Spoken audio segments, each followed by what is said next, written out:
Let's get started. My name's John Bickerman. I'm the mediator in this negotiation, and EPA asked me to come and moderate this public meeting tonight. And so what we're going to do is we have an agenda that you can see. In a moment, I'm going to ask EPA to introduce themselves, and General Electric is also here to listen. The purpose of tonight's meeting is to get input from the community. It's not the only meeting we're going to do this at, but it's the first meeting, and it's to give you an update on the process, and it's to talk about the process.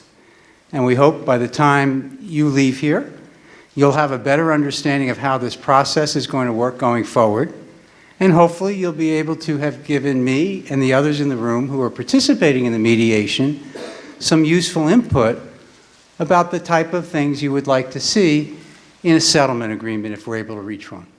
Okay? So I want to go over some ground rules with you first and make sure we're all on the same page in terms of ground rules. All right? After the preliminary discussion, EPA is going to make a presentation, and then I'm going to speak. After I speak about the process and about the mediation in general, there'll be an opportunity for public input. Kelsey and John, who I'll identify when I can find them again, I think they're in back, they're right back there. They're going to have microphones, and they're going to walk around with those microphones. I'd ask that you wait until you get a microphone before you speak so everybody can hear what you have to say. You might also notice that there are a few cameras around the room, and this meeting is going to be recorded. Okay? So give us a minute or so to make sure that we got the camera on you, you got the microphone, and that we can hear everything you want to say. So that everybody can speak, I'm going to limit the first round of comments to 4 minutes. In 4 minutes, you should be able to express a point of view. And once everybody's been heard, we'll go around for a second time. We're here from 5:30 until 8:30. No one should feel that they have left this meeting without being heard. But to be fair, 4 minutes the first time. Okay? I'm going to ask you to observe rules of common courtesy. Well, what does that mean? That means it doesn't help to have a yay-boo session, outbursts from the audience. That kind of inhibits our discussion. It doesn't advance it. The people who have come here to listen really want to hear your ideas. And so I would ask, and I would ask you to agree, that we're not going to have outbursts. We're going to listen quietly to what people have to say, and we're going to try to get a diversity of opinions presented tonight. I recognize that this issue has been going on for a long time. There are a lot of emotionally laden issues here, and there's a lot of strong feelings here, and I expect some of those feelings will come out tonight, and that's fine. But we're just going to observe common courtesy, okay? Pretty simple rules, right? Anybody think they can't follow those rules? This is where you get to show your hands. Anybody think that that's unreasonable, they can't follow the rules? Okay. So now that we agreed that everybody's going to follow those rules, let's get started. I want to start by asking the folks from EPA who called this meeting to introduce themselves. I'm going to start with Brian. And, yeah, you can here. Yeah, come up here. Or you can just stand up. I'm Brian Olson. I'm in charge of the cleanup programs for EPA in New England. So, like John said, we're here to listen to what people have to say, and hopefully we can shed a little light on the process and what's going on and everything. And I want to reiterate that this is only the beginning of the public process, and we will have a lot more public process as we've gone along. This process has actually been very slow so far, so we haven't gotten very far. So this is a good time to get some public input, but there'll be a lot more chances for that. Thank you very much for coming. Here, take a mic. Just pass the mic to your friends who are sitting there.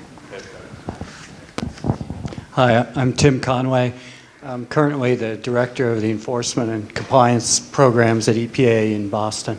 I've also been an attorney on this project since 1998. And I wanted to thank everybody for coming out. Thanks. I'm Bob Chancharulo, and I manage the New England Superfund program from Brian's office.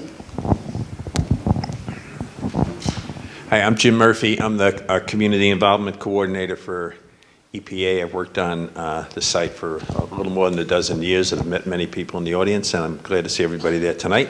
and I hope we have a good meeting. Hi, I'm Dean Taliaferro. I'm the EPA project manager for the GE Housatonic River site.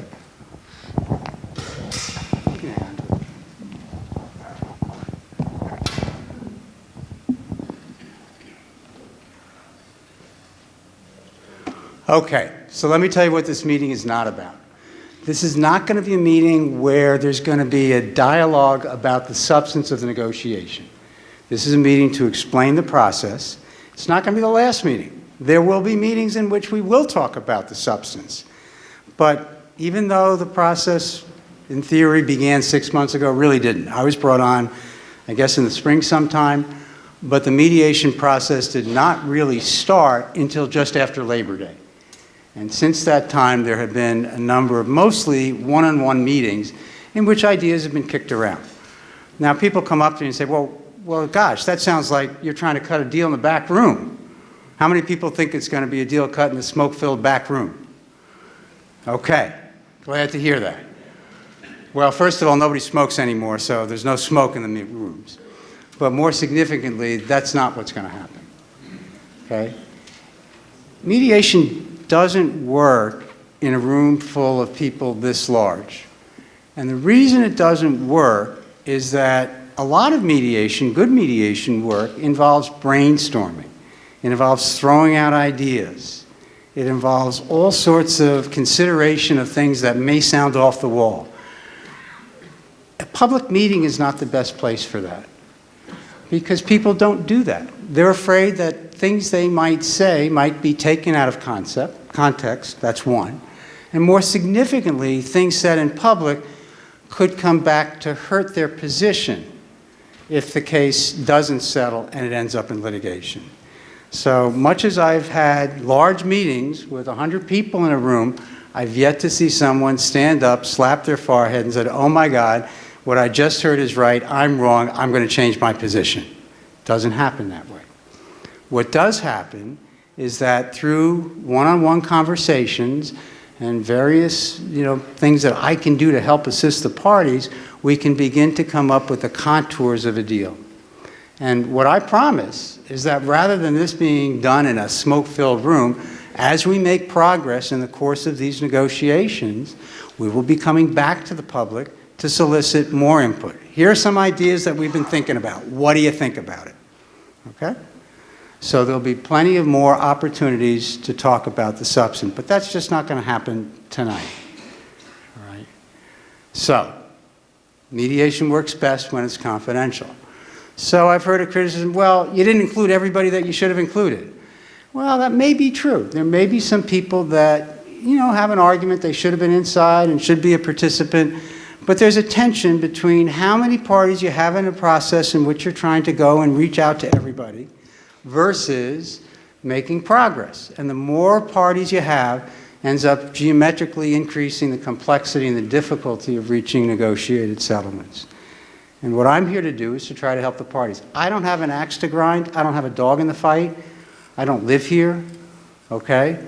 I recognize how hard and difficult this case is.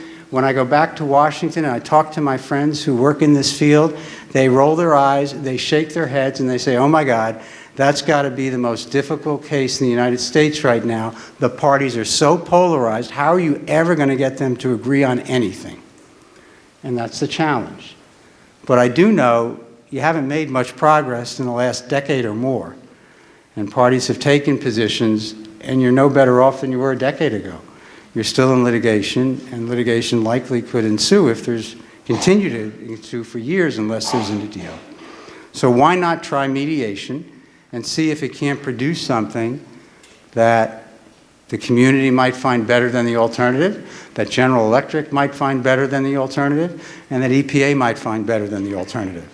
And until you know what the alternative is, you'll never know if it's better or not. I apologize. I failed to mention General Electric is also here. And I asked them to come, and they weren't all that enthused, I confess, but I asked them to come because I think it's important that they hear input from the community as well. And I understand that kind of meeting has gone on in the past, but I asked them to come, and they are here tonight, and they are listening. Okay? So in a nutshell, that's the mediation process. If there are more questions or comments about the mediation process, I'm sure you won't hold back. I'm sure we'll hear about them in a few minutes when we pass the microphones around. But I wanted to give you some context of how this process started. And I should add that I initially was involved 3 years ago, and that process didn't go anywhere, and I felt it wasn't going to go anywhere. But I am much more optimistic this time. I think that there's a potential for a compromise that could make things better than they are right now. And that's what I'm trying to help the parties do. Okay. Let me see if I've missed anything. If not, I'm going to ask EPA to talk a bit about where they are in the process and give a few comments and what their goals are, and then we'll go into public comment. Okay? Tim, Brian?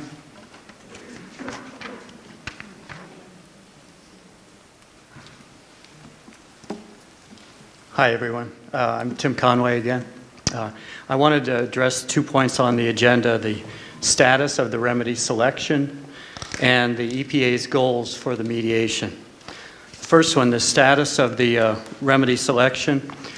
Many of you probably are familiar with the fact that the river is contaminated with polychlorinated biphenyls, PCBs, which have a number of health hazards for humans and for the environment.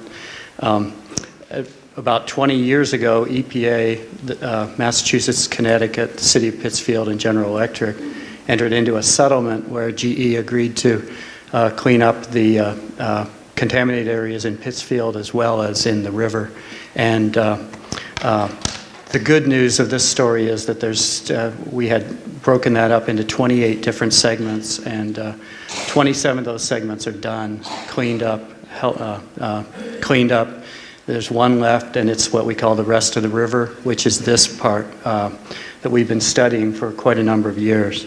And to clean up this area, which is down from where the east and west branches, the confluence of them, where they meet, down through as far as the contamination goes, down into Connecticut. The EPA issued a cleanup plan in October of 2016. And EPA's got a process. When we issue a cleanup plan like that in an EPA permit, those get to be challenged by other parties as a way of making sure that EPA is on the right track with its cleanup plan.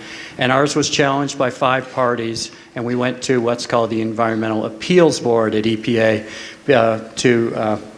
and the board heard challenges from the 5 parties who challenged us. They got written arguments back and forth from the parties, and a full day of oral arguments a year ago in June. And the board came out with a decision in January of this year. The board's decision, it agreed with the EPA on each of our points having to do with the amount of cleanup necessary for what we call the rest of river, for the river, the floodplains, the riverbank, the backwaters, all the areas related to the rivers south of the confluence. But at the same time, the board, with respect to where to put the waste material after the cleanup, the board said to EPA that it needed to go, that EPA had not shown definitively that that the EPA's proposed alternative, which was to take the waste off-site to a licensed existing landfill somewhere in the United States, that our record did not support that decision and asked us to relook at that. And so over the past several months, EPA has been looking at the questions that the board raised with regard to the location of disposal. And at the same time as we've been doing that, EPA decided, we decided it would be worth our while while we were answering the board's questions internally to explore whether there is, as John was saying, whether there is one outcome, one settlement that all the parties could live with, that's consistent with the consent decree, and that could lead to a speedier and better cleanup, and that all the parties can live with. And so over the past several months, as John mentioned, I won't repeat all of that, but we thought that mediation would be a good way of seeing whether that kind of solution exists, and if it does, helping us move towards that direction. So that's our goal for the mediation, is simply to see whether there is a solution which everyone can agree with, consistent with the consent decree, and which can lead to a faster and better cleanup. And that's it for... Okay. Anybody else want to speak? Okay.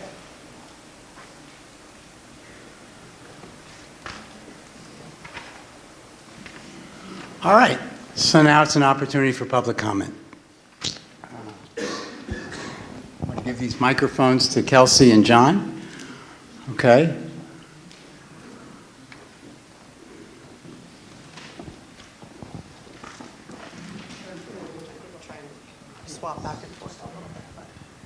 Okay.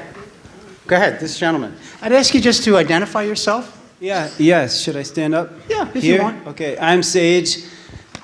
I live now about 1 minute away here near the river. I lived in Monterey before that. And I've lived in Connecticut on the other part of the river. I've lived up and down the river my whole life.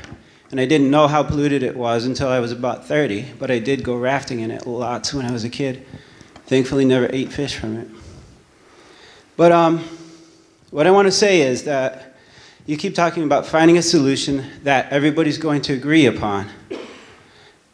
I'm saying that a crime against humanity has occurred here, and General Electric put chemicals in the river that poison the river forever, basically.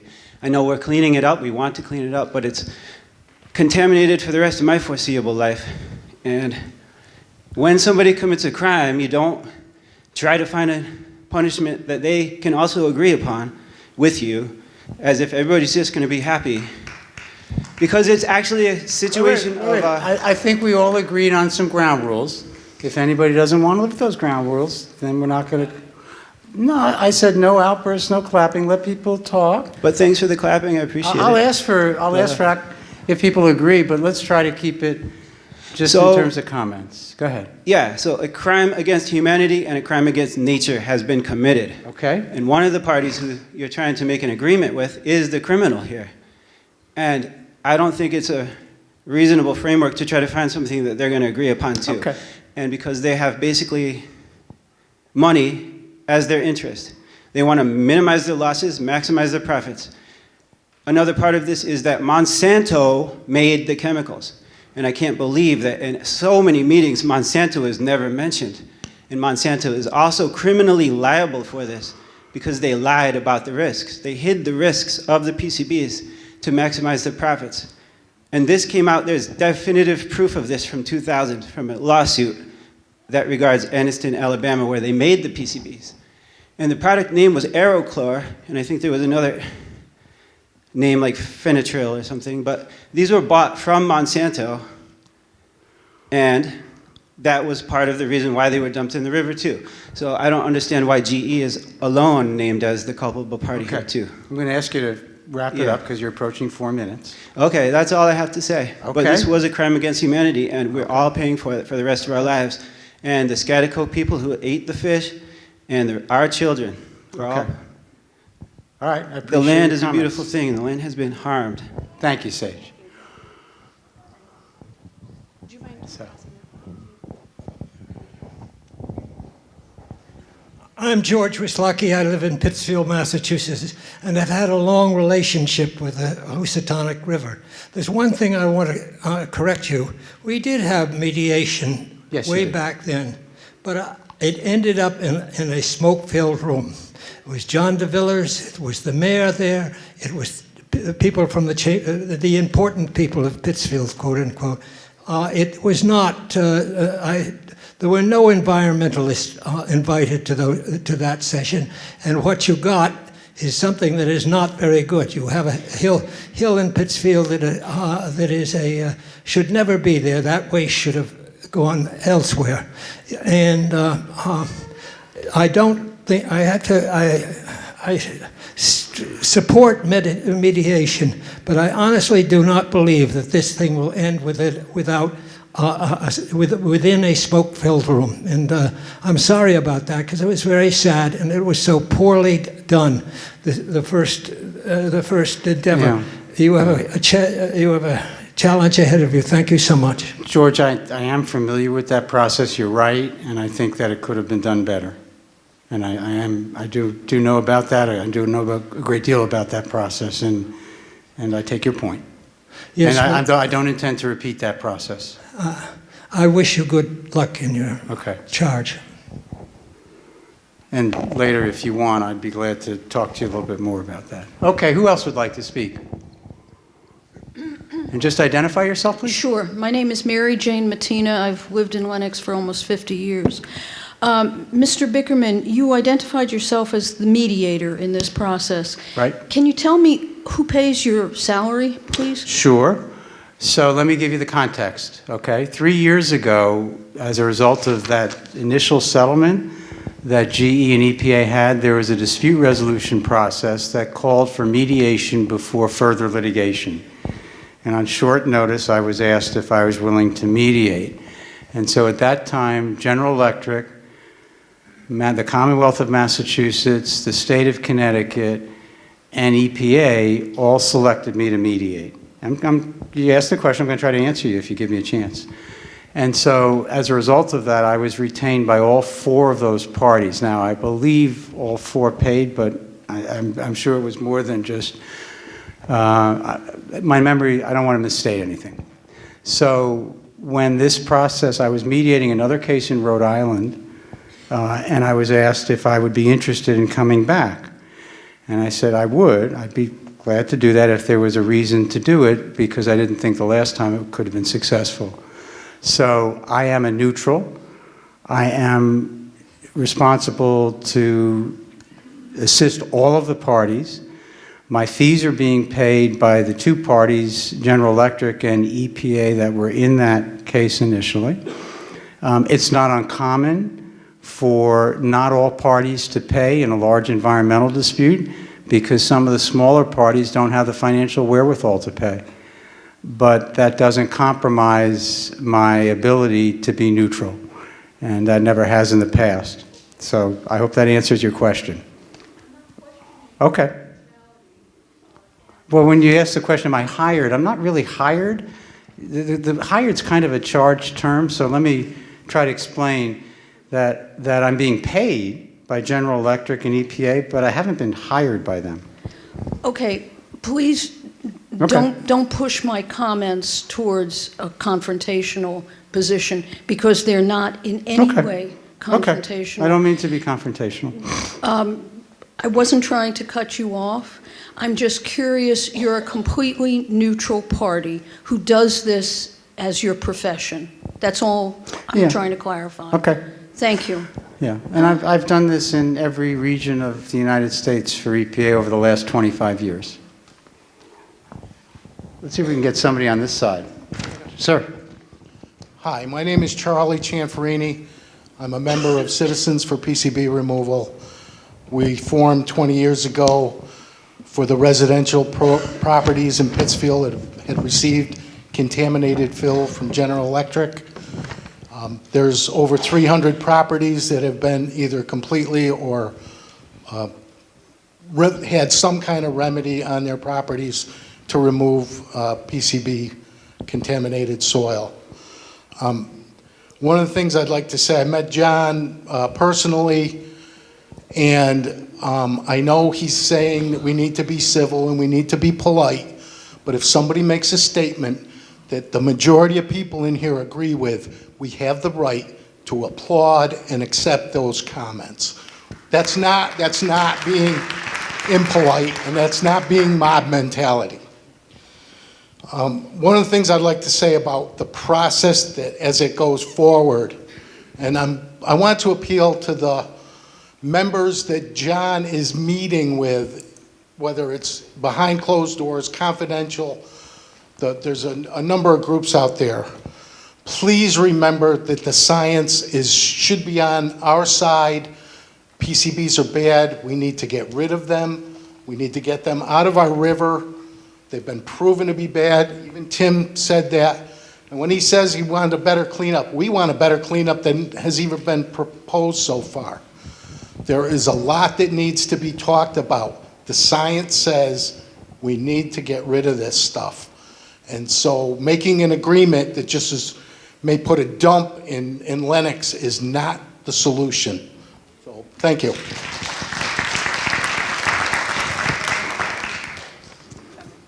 Sure, over here, and then we'll go back over there. Well, we'll go over here first. Go ahead. Oh, he's got the mic first. I'm sorry. I didn't see it. Go ahead. And then over there. My name is Warren Archie, and I'm a member of the Lenox Board of Selectmen. Though I'm not representing them tonight, I have some comments I'd like to share with you and some ideas I'd like to see considered. I would much rather than making another mess on the river, I would prefer to see chemical and biological neutralizers for the PCBs. Though that's not been... Just hold the mic a little closer. They can't hear you in back. I'm sorry. I would like to see chemical and biological neutralizers to be used on the river this time rather than making a big mess as has been done in the past. And chemists say if you can make it, you can break it. And I believe that that's possible, that perhaps it'll take an MIT or equivalent to do that kind of thing, but let's not make another mess. Item 2. The mess of only cleaning up 25% on Woods Pond will stress out our roads and bridges substantially, and what if there's a spill of these chemicals? That could be really substantial. And toxic waste, we don't need any more distribution of that.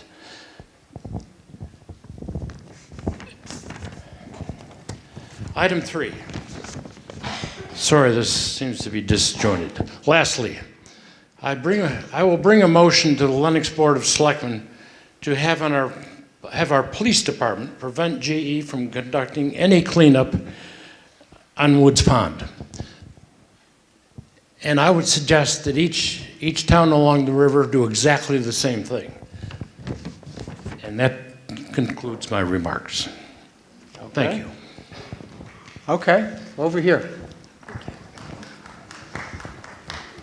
And your name is? My name is Reed Anderson. I am on the CCC. I am also a board member What of... everybody may know not what CCC is.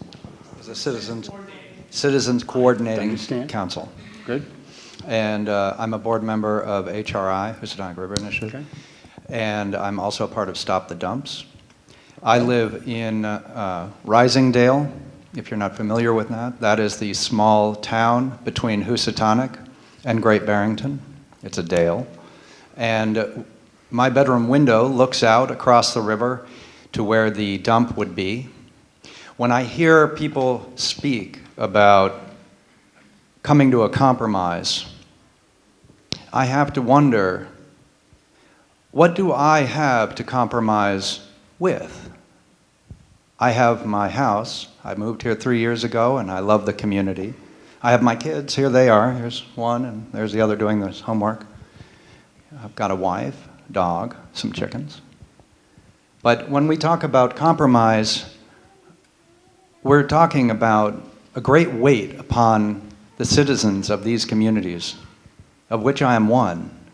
My property value with a PCB dump 100 yards from my house, I don't know. I think we all don't need to be mathematicians to know that it would tank.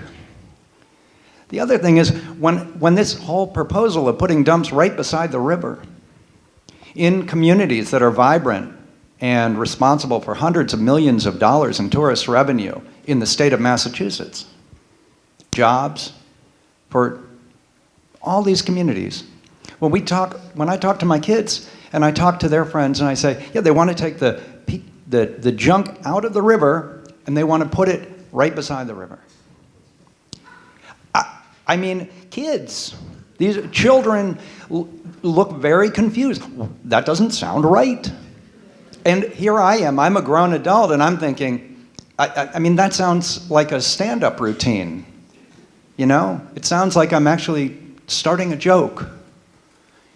And so I would just ask that when we talk about compromise, that the parties realize that, you know, while I do want them to reach an agreement, that they take a moment and look around this room at these faces.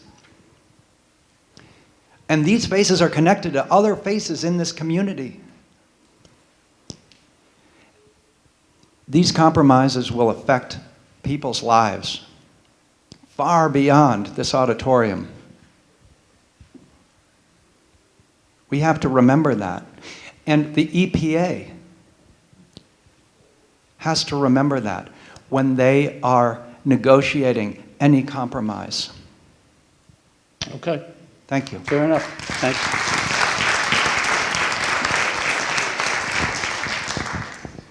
Thank you. Hi, my name is Valerie Anderson. I live in Pittsfield. My father worked for GE in the factory for 41 years, directly with PCBs. He did have cancer, so did my mother. I moved away and came back here in 2003 to take care of my mother. And I had 2 children.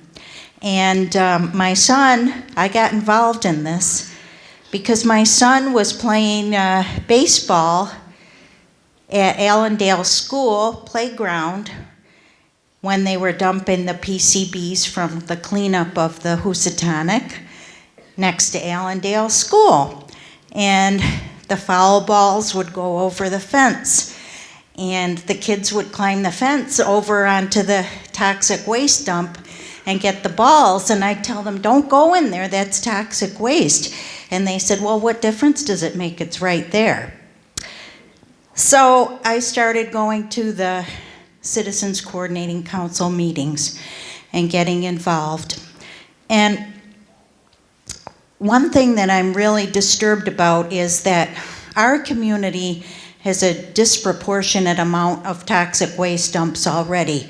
We've got 2 right in the middle of Pittsfield, right next to Allendale School. There's 2 of them there. One's called Hill 78, the other's called Building 71. Then there's another one not too far away from that never got cleaned up. It's under the old GE Plastics parking lot near Uncomet Brook.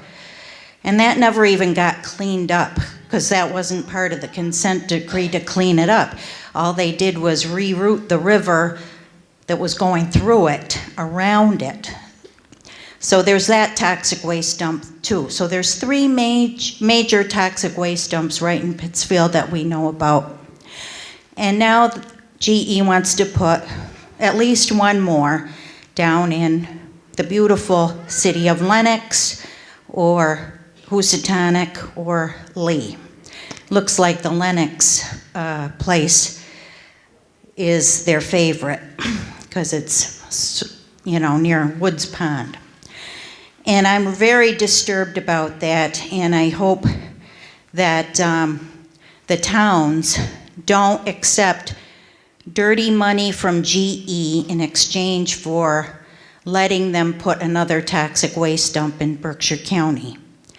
Another thing GE has always said is that, Hill 78 in Pittsfield is very safe, so we should make another safe toxic waste dump in Berkshire County. There's precedent for that.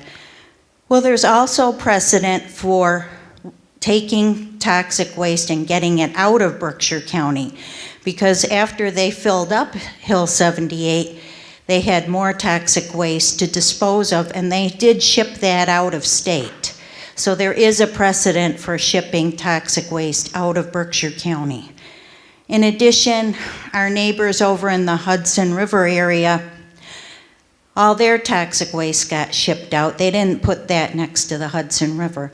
So there's a lot of precedent for keeping the toxic waste out of where you clean it up. Like Reed said, it makes no sense to call it a cleanup when you take toxic waste from one spot and you dump it in another spot. Okay.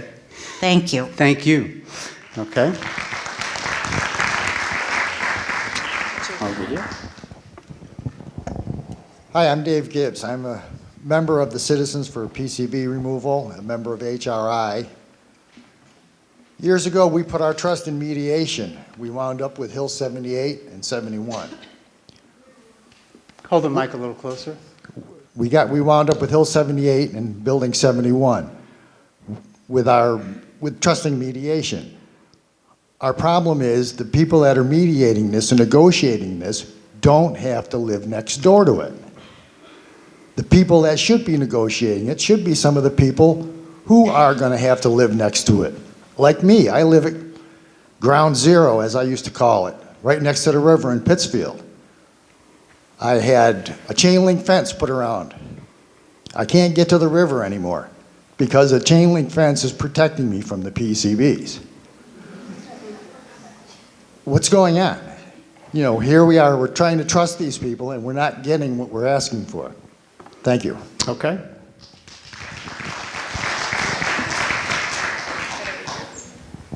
Over here. Hi, my name is Robert Heinzman. I live in Lee on High Street. And I'm not a member of any of these organizations, although I might join. I might join some of these organizations. I wonder, I have a simple question, and maybe I'm not the only one who doesn't get it. Why is there a mediation process? Okay. Following, see if you could just answer that first. I have a couple questions, but if you could answer that. So, yeah, I'd be glad to. In fact, I was going to jump in a minute or two. So, if I could first, I'd summarize what I've heard so far as everybody that has spoken seems to have taken a position of no dump. Take it all off-site, right? So just to confirm that I'm right, let me just see a show of hands, because I'm not as good at listening to applause. Okay. So the audience, I would say, is more than 90%. There may be a few people that didn't put up their hands, but more than 90% of the position that there should be no dump in Berkshire County for PCBs that come out of the river. That's what I've heard. Okay. So why are we doing this? I mean, why am I here? Why bother coming from Washington, D.C.? Well, I think the answer is this. If there's no settlement, this process is going to continue and continue. And it's going to go through a process at the EPA called the Environmental Appeals Board. And then it's going to get appealed to a court in Boston. And then it could go back to EPA, and then it could go back to the court. It's quite possible that the community could end up with no resolution for a very long time. No lawyer in this room or anywhere is going to guarantee either the community, or for that matter, General Electric, guarantee them an outcome, because they can't. The process of litigation is uncertain. And so the reason I'm here is not to promote putting a dump in Lenox or Lee or anywhere else, or to promote taking it all off-site like they might have done in other places. That's not my role. My role is to see if there's any creative solution that could possibly be in between the two extremes. So that's the purpose of mediation. I don't know whether I'm going to succeed, but I think that it's worth at least investigating. And maybe there's a solution that so far nobody's thought of that could protect Reed, who is near his, is in, eyesight of a dump, or you, I guess, who has a chain link fence, if I got that right, that prevents him from getting to the river, and getting the river cleaned up, and getting a more enhanced, better cleanup than he otherwise had. I apologize for taking so long, but that's the answer. No, I understand your role. I've been involved in mediations before. I totally understand your role. It's an essential role. There was a consent decree to clean up the river. Well, the consent. Yes? Well, Why are we? I'm not going to. I don't want what's- to get too much into the substance, but the consent decree provided for a process by which, if there was a disagreement over the consent decree, over the cleanup that was I get proposed, there was a dispute resolution process that began 3 years ago, which I participated in, which included mediation. But now it's in litigation. Now, this is voluntary. What we're doing now is voluntary. It's not part of a consent decree, but it was at the encouragement of the Environmental Appeals Board, who looked at this situation, and they've got experience across the country, and said, gosh, maybe you guys should try again. Maybe there is a middle ground here that you just haven't really considered, and that's why we're here. I don't know. I mean, look, if 90% of you are opposed, and it'll never happen, and you tell your elected officials, we don't want to do this, they can withdraw, and the process could very well die an early birth, and you'll be in litigation, and that will be the outcome. That may not be the best alternative. I think at a minimum, and this is me speaking, I mean, and not specific to here, but just more generally, the kind of things I teach my class at Cornell, is before you reject an alternative, it's worth finding out what the alternative is. And you don't know what the alternative is because we've never gotten there. You may, at the end of the day, have an alternative here, and you'll say, gosh, we never thought we could do this or that, and gosh, this might be better than, you know, what we had initially thought. But until you see what the alternative is, you can't reject it. So that's the point of mediation, to see if we can come up with an alternative, not in any smoke-filled back room, but to bring back to here in the future for the public to see, drive it, test drive it, comment on it, improve it, and see if that's better than the alternative of years and years of litigation where the stuff stays in the river and continues to be a source of contamination and frustration. That's the reason. Okay, so we're mediating this because Go ahead. GE polluted the river, and we're negotiating with GE to find a mediated solution, or GE will lock the process up in the courts through litigation. Well, you're blaming GE, and I hear that. All right, No, all right, keep let it me simple. ask, you know, Wait, I'll do this. I'm not. How hey, many people agree with that statement? Okay, I just want, it's better than you guys yelling out. Okay, so they agree with you. No, I'm actually, this is not complicated. Okay. GE polluted the river. The EPA said that was bad. You've got to clean it up. And so we have to mediate and find a compromise, or GE will lock this up in the courts and we'll probably be locked up for a long time. I can't talk about the Hang on. I'm trying to interpret what you just said. Well, I'm going to try to explain. I can't comment on the substance of this case because that's not where we're at. I can comment on negotiations I've done across the country from Port Angeles to Miami. Port Angeles, Washington to Miami, and to New England to Arizona. And there are lots of ways to do a cleanup. The community, witnessed this evening, is very, very opposed to a cleanup that would involve a dump in Berkshire County. I got it. But there are lots of cleanups across the country that have varying elements to them, and some of them, you know, they have a variety of things. And all that is being said here, and the reason you're here, I don't think is because the parties have not agreed on the cleanup, and that was part of the consent decree. And they're exercising, GE's exercising its rights to say, hey, we think we have a better idea, and the Environmental Appeals Board did not, as of today, accept the cleanup that the staff had proposed, and so they said, go back, and before we get your ideas again on a remand, you know, more litigation, try to come up with something that might be better. That's why we're here. No, I understand. Okay, is that fair? I mean, I don't mean to filibuster. I'm trying to explain. No, I understand. That's right. And perhaps you can direct me, as a trained aqueous geochemist, environmental geochemist, I'm a little curious why we would be putting the dumps in what we call a high-energy fluvial environment right next to the river on unconsolidated glacial tills. Okay. All right. Now you're above my pay grade, but I will tell you that I'm just trying to communicate that there's a technical issue here, and I'm kind of wondering what's the logic. There's no question there are technical issues, and EPA's mission is to protect human health And that's what they're trying to do. And I think that what they're trying to do in the negotiations that I've witnessed so far is to maybe advance human health in this cleanup better than what was initially proposed. That's what I see. Now, I can't get into the substance, and I probably have spoken a bit too much already, but I think that... No, it's okay. Let me interrupt. Maybe I can get with one of the EPA guys and they can scratch my itch around this. Maybe you can, but not Because right, not right now. No, but later. afterwards, they can help me out. Thank you. I hope that helps. All right, back on this side. Why don't we let Tim talk? Go ahead. Tim Gray. Hi, I'm Tim Gray. I'm director of the Housatonic River Initiative. Got involved in the PCB mess in 1976. I took the first samples out of the river.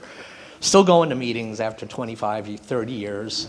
And this whole cleanup is absurd. What's on the table right now, we're supposed to have a negotiation going on, but where does our negotiation start? Right now, we're starting with an EPA plan, that leaves millions and millions, hundreds of thousands of PCBs in the river after they clean out the 100,000 PCBs that EPA is requiring under their permit.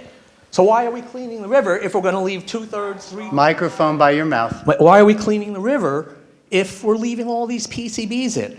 We're going to be meeting like they're doing on the Hudson right now because EPA blew it on the Hudson also, where they're now going back and looking at the PCBs that they cleaned up 10 years ago. And guess what they found out? They didn't clean up enough. And the fish are still getting contaminated. We're going to be in that position. It's going to be 30 years in that because we didn't take care of business first. Tim, Sorry about that. So Tim, what you're saying is... Let me finish. Let me finish, please. Okay. Okay. I'm going to stick to my 4 minutes if I can do it. Okay. Okay. And so now we have a plan on the table. We have this 1 million cubic yards taken out, millions being left in it. Okay. The state of Massachusetts Fish and Wildlife got involved, and they convinced the EPA and the GE to leave the sensitive areas alone. Don't clean up the sensitive areas in the river. That's part of the plan. Does that make sense to you? The salamanders, the critters that live in the sensitive areas, you don't leave them contaminated. You clean them up if you're going to do a good job. And I want to mention, John, there is a way to a good cleanup. Instead of just letting GE walk all over us and give us what they want, which is what they're trying to do, and they've been in court for 20 years trying to fight us and weaken the cleanup. Okay? Number 3 is this absurd plan, as has been talked about tonight, about dumping on the sides of the river. As Reed mentioned, the kids understand this is stupid. Okay. And so we're saying those 3 things right there give us a crappy cleanup. Microphone. A crappy cleanup. It's the one that's on the table, and now we're negotiating with GE. What? What for? The only reason we're at the mediating table, because if we aren't at the mediating table, my group, they take our rights away to participate in court, which they really are trying to do with HRI any way they can. They'd love to take our rights away to participate, but we're not giving up yet. And I just want to say to this town, to the towns around Berkshire County, we should all be working together to tell EPA you can do a better job, you can clean up more PCBs, so someday down the road we don't have to do this all over again. And we could use innovative technology, which HRI held the first conference in 1995 because we knew it would be the best way to maybe deal with these toxins in the river instead of putting them on the side of the river. Maybe we can have one of these companies, come in and show us. We've been advocating for pilot tests for 20 years now. It would be a real simple thing. EPA doesn't seem to want to, we don't do pilot tests, you know. So I'm going to stop here. I can go on for 5 hours, as you probably know, but I'm here to say that we don't have to take this. And we need to fight as a community to tell them that this dump stuff is bad. Cleanup of the river has to be tightened up. And please clean the salamanders and the critical habitat of the river, because if we're not doing that, this is all a joke. Okay, thank you. All right, we're going to go back to this side. Hello, Mr. Bickford and Bickerman, I'm sorry. You can call me and John. Respected members of the EPA and the rest of the community in Berkshire County. My name is Claire Leahy. I have lived in the Berkshires since the 70s. I have to compliment Tim on dedicating his life to this river. I'm living in the home of my husband who's here with me tonight, Ed Leahy. We're elderly. We're living in a house that's been in his family for over 100 years, and it's right next to the river. We live right at the confluence of the Washington Mountain Brook and the river. We do have the train tracks in between. Maybe that's a dike that stops the PCBs, but I don't think so. We are right on the floodplain. My 4 children have grown up in this house. I just got an email from my oldest son today, my 51-year-old. He's the most likely to want to come back and keep the family home. He said, Mom, we used to go in those sand pits. They were full of water that leaked in from the river. They're already contaminated. We live below another landfill that was Smith Paper Company that was filled in just above our house. I don't know how much of that has seeped downhill into our pasture where our horses used to graze, and I don't know how much effect that had on them having an early death. They had systemic issues. We actually had a horse graze over in a pasture right next to the river, and that's when we had some problems start. I've heard that bladder cancer is quite at a high rate in the Berkshires. I've been through 2 cases of bladder cancer, and my doctor, my urologist, can't understand why, except he knows where I live, and he has not said anything, but I think he probably wonders about that. So I'm looking down the road, what's going to happen if one of us is left alone in the house? We want to continue out our days there. We want to be able to pass our home on to our children. What value will it have? My children, when did we know? 76, that the PCBs were a real carcinogen and that they were in the river? Is that when we first knew? Because my children used to go up and go frog hunting in Woods Pond. They ate the frogs. They're all okay, but maybe down the line they won't be. They played in the river all the time. So we've lived through this. The house it's 178 years old. It's got a dirt cellar. I don't know how much has come in. The water rises up. We're right on the same river level. So I don't know. I really don't think I should have any tests done, because that would just be something I probably would have to declare if I ever wanted to get rid of the house. So that's my concern. And I do have 2 questions. One is, why did the appeal by the EPA get stopped? Was it simply because they saw that there was never going to be any alternative, that this is the way it had to go? The alternative to dumping in the county is to dump it somewhere else. So I don't understand what the question is. Okay, I heard the question. I can't answer that because I don't know. On this side. And I have one more question, sorry. Okay, real quick. Why is the DEP of Massachusetts not involved? Why have they chosen not to be here to help out our county? Okay. You have no answer for that? Well, I can't answer because I'm not the Yes, Commonwealth of Massachusetts. I'm an mediator. This side. Go ahead. Hi. My name is Bob Tertz. I live in Lee.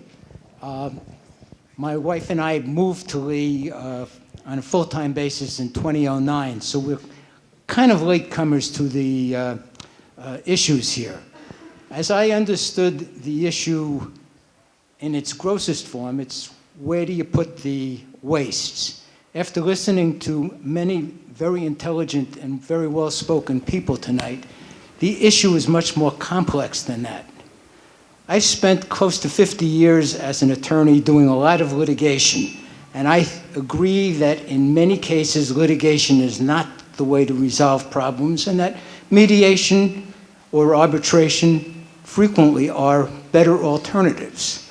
But I think that mediation is best suited where one party is suing another party for a sum of money, $100,000, and they sit down and they mediate and they decide that the cost of litigation is so high that maybe it's better, instead of $100,000, let's give them $50,000, and we won't spend $100,000 in legal fees, and that will be more.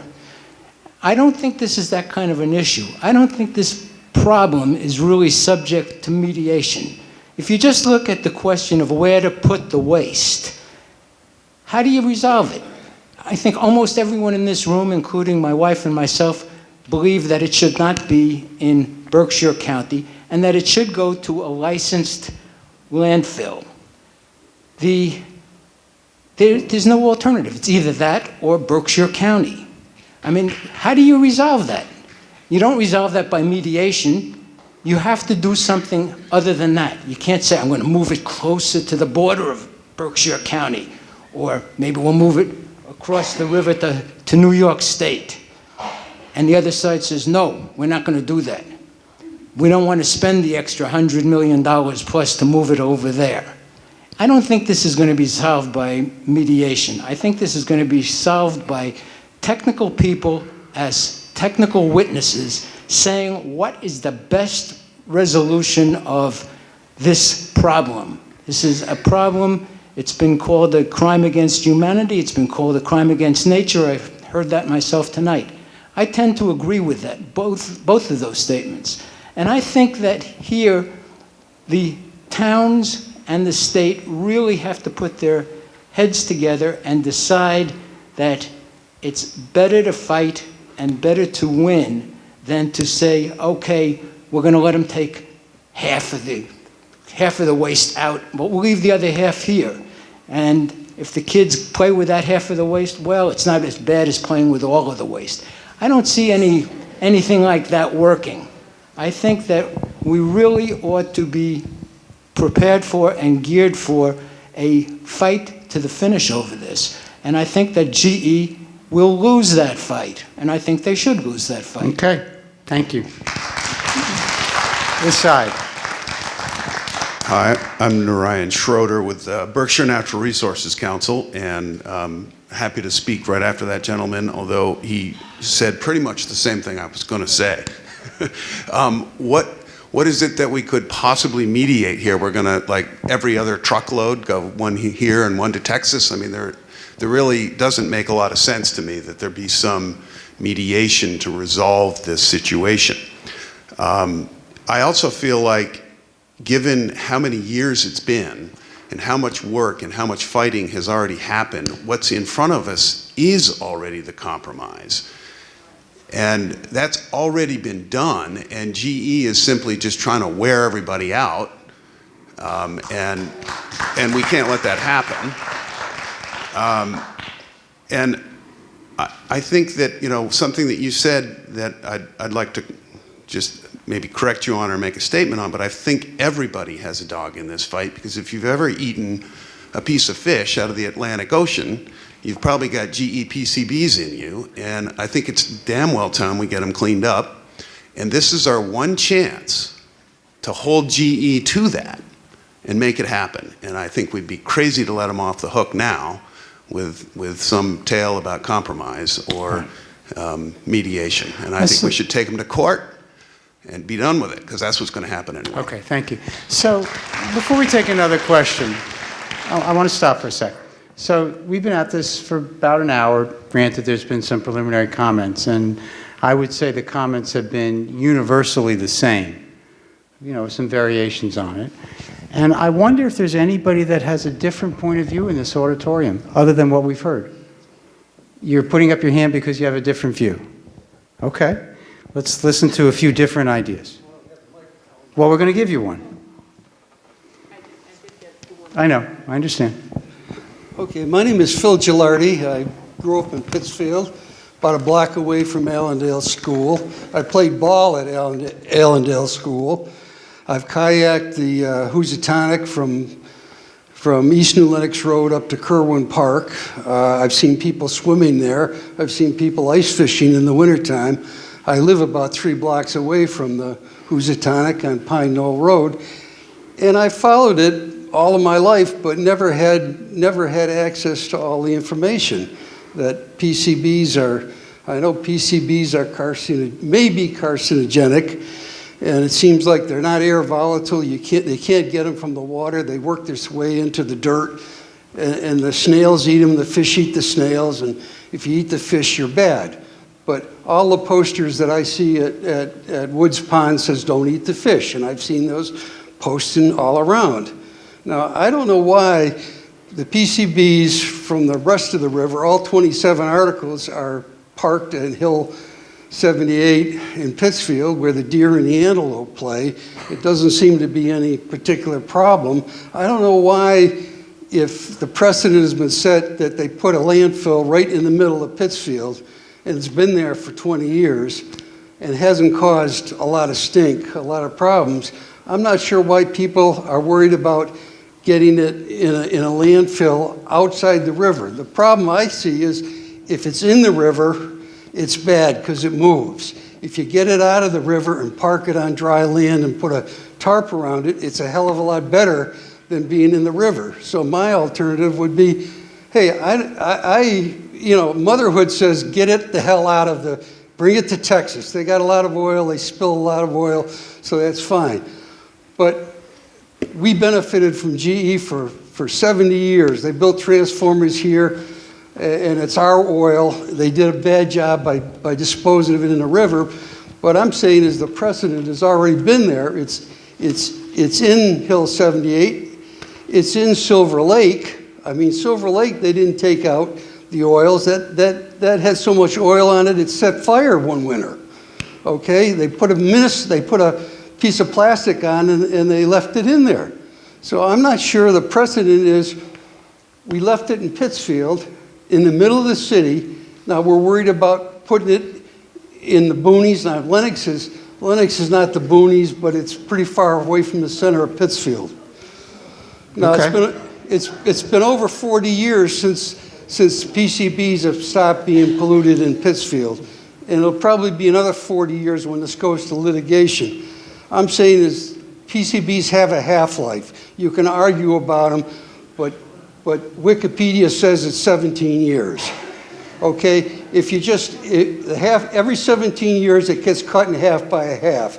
It's been 3 time constants. What you put in 77 is 1/8 of what it is now. In another 40 years, it'll be 1/64. So if you don't do anything, it'll naturally clean itself up. Okay, so the other thing is, okay. He's got 1 more minute. I'm watching. Everybody's, okay, let's be fair to everybody. I may be the 1% or the 10% that I just think that we're making mountains out of molehills for this thing. We're not. The precedent is a landfill is in Pittsfield. I don't see why you got to move this stuff to Texas. Okay. I think you got to get it out of the river, make it safe. But I don't see any documentation. I don't know why, if you don't remove the PCBs from the rest of the river, okay. I don't know what bad things are going to happen. Thank you. That haven't happened yet. Okay. Anybody else have an alternative view than taking it out of the river? Somebody's pointing. I can't tell. Okay, go ahead. Whoever's got the mic, I can't see you, but I'll hear you. Okay, we'll get to everybody. Everybody's going to get a chance to speak.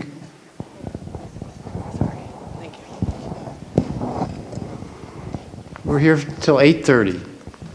Go ahead. Yes, my name is Tom Stokes. I live in Stockbridge. And I'd like to address a couple points that Warren Archie brought up and Tim Gray. And I'd actually ask that Brian, who is with EPA tonight, we haven't heard from, who is a very thoughtful person, might address them. And I worked with Brian back when I was active in this issue 20 years ago. Namely, the biological, chemical, technical fix. As Tim indicated, you're not going to get a whole lot of this PCBs out.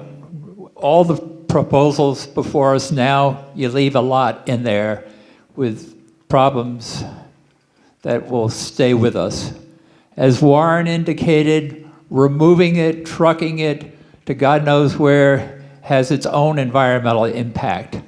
I'm not saying we shouldn't do that, but what I'd like to hear from Brian, if possible, is what the latest thinking is in terms of technical, innovative fixes that don't require removing all the PCBs from the river. What's the latest on biological and other technical fixes? And as Tim rightly indicated, why hasn't more been done here in the Berkshires to explore that? And as Warren indicated, why aren't we bringing in the best scientists from the state, from the nation, and everywhere to try to help us solve this problem as a #1 priority? Well, I think that's a, Tom, I think that's a useful suggestion, and I think that's precisely the kind of input we were hoping to get from the community, ideas that we could try to meld together into a proposal. I don't know that Brian's willing to respond to you, so let him have it. Hi, Tom. It's good to see you again. Good to see you. So I have been part of this process for 28 years now. Started when I was 12. But I'll just answer that quickly. I probably will say something later on after everyone else gets a chance, but on the biological issues, we haven't found anything or seen anything that's promising for these types of PCBs. Obviously, there's biological cleanup going on everywhere in New England for things like gasoline spills and that sort of thing. But for these highly chlorinated PCBs, we haven't seen anything that's promising. But certainly as we move forward, and not only whether there's some mediated agreement or whether we go through litigation, we're always going to be looking for that next thing that could be the silver bullet that could help us to get things cleaned up better and faster. So that's never going to go away. We're still looking, but there's nothing out there as of right now that we've seen that's promising for these types of PCBs. Okay, we're going to try to reach everybody once before we go around a second time. All right, so go ahead. Karen Clark. I live in Housatonic, right along the river, just up the road from Reed, so I can see the potential dump site in Housatonic from where I live as well, so that's very concerning to me. My question or comment was going to be very similar to the gentleman who just spoke, so I just want to say that I share his interest in that option, partly because I worry about, I've read that there is potential volatile issues of PCBs in the air when they're taken out of the river. I don't know if that's true or not, but it's certainly a question that I have. What are the risks of the removal? I don't want them dumped next to the river. That makes no sense to me either. But I also care about the people that live near wherever they're going to go. I think that we don't want toxic dumps anywhere, really. And I think we should be putting more energy. I mean, there's a lot of smart people in this world that if we were putting, to say there's nothing out there right now, I don't find acceptable. I think we need to put a lot more research and energy into that direction rather than sort of half-heartedly dismissing it, which it feels like right now. Okay.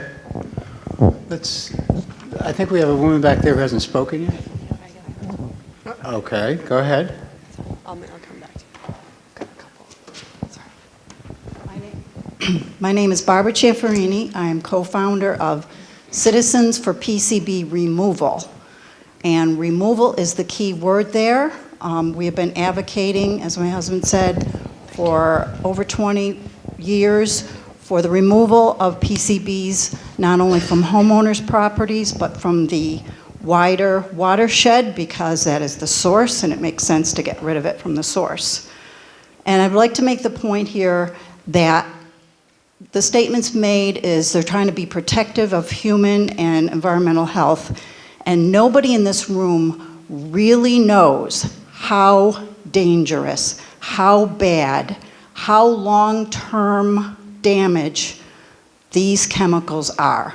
The statement about them degrading every, whatever it was, 3 years or whatever is ridiculous. That is scientifically proven to be wrong. And there's a lot of scientific literature about that out there if you just search the internet a little bit. Before we got to this point, GE had submitted a series of proposals. I can't remember if it was 9, I think it was 9, 11, something like that, which ranged from do nothing, which they euphemistically called, what was it again? Monitor natural resources.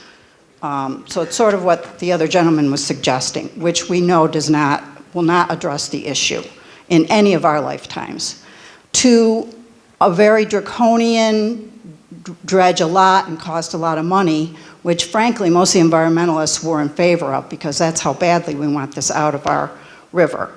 So the proposal we're working on now that's been in dispute is the lesser of the most draconian approach. But I want to make the point that when the CD was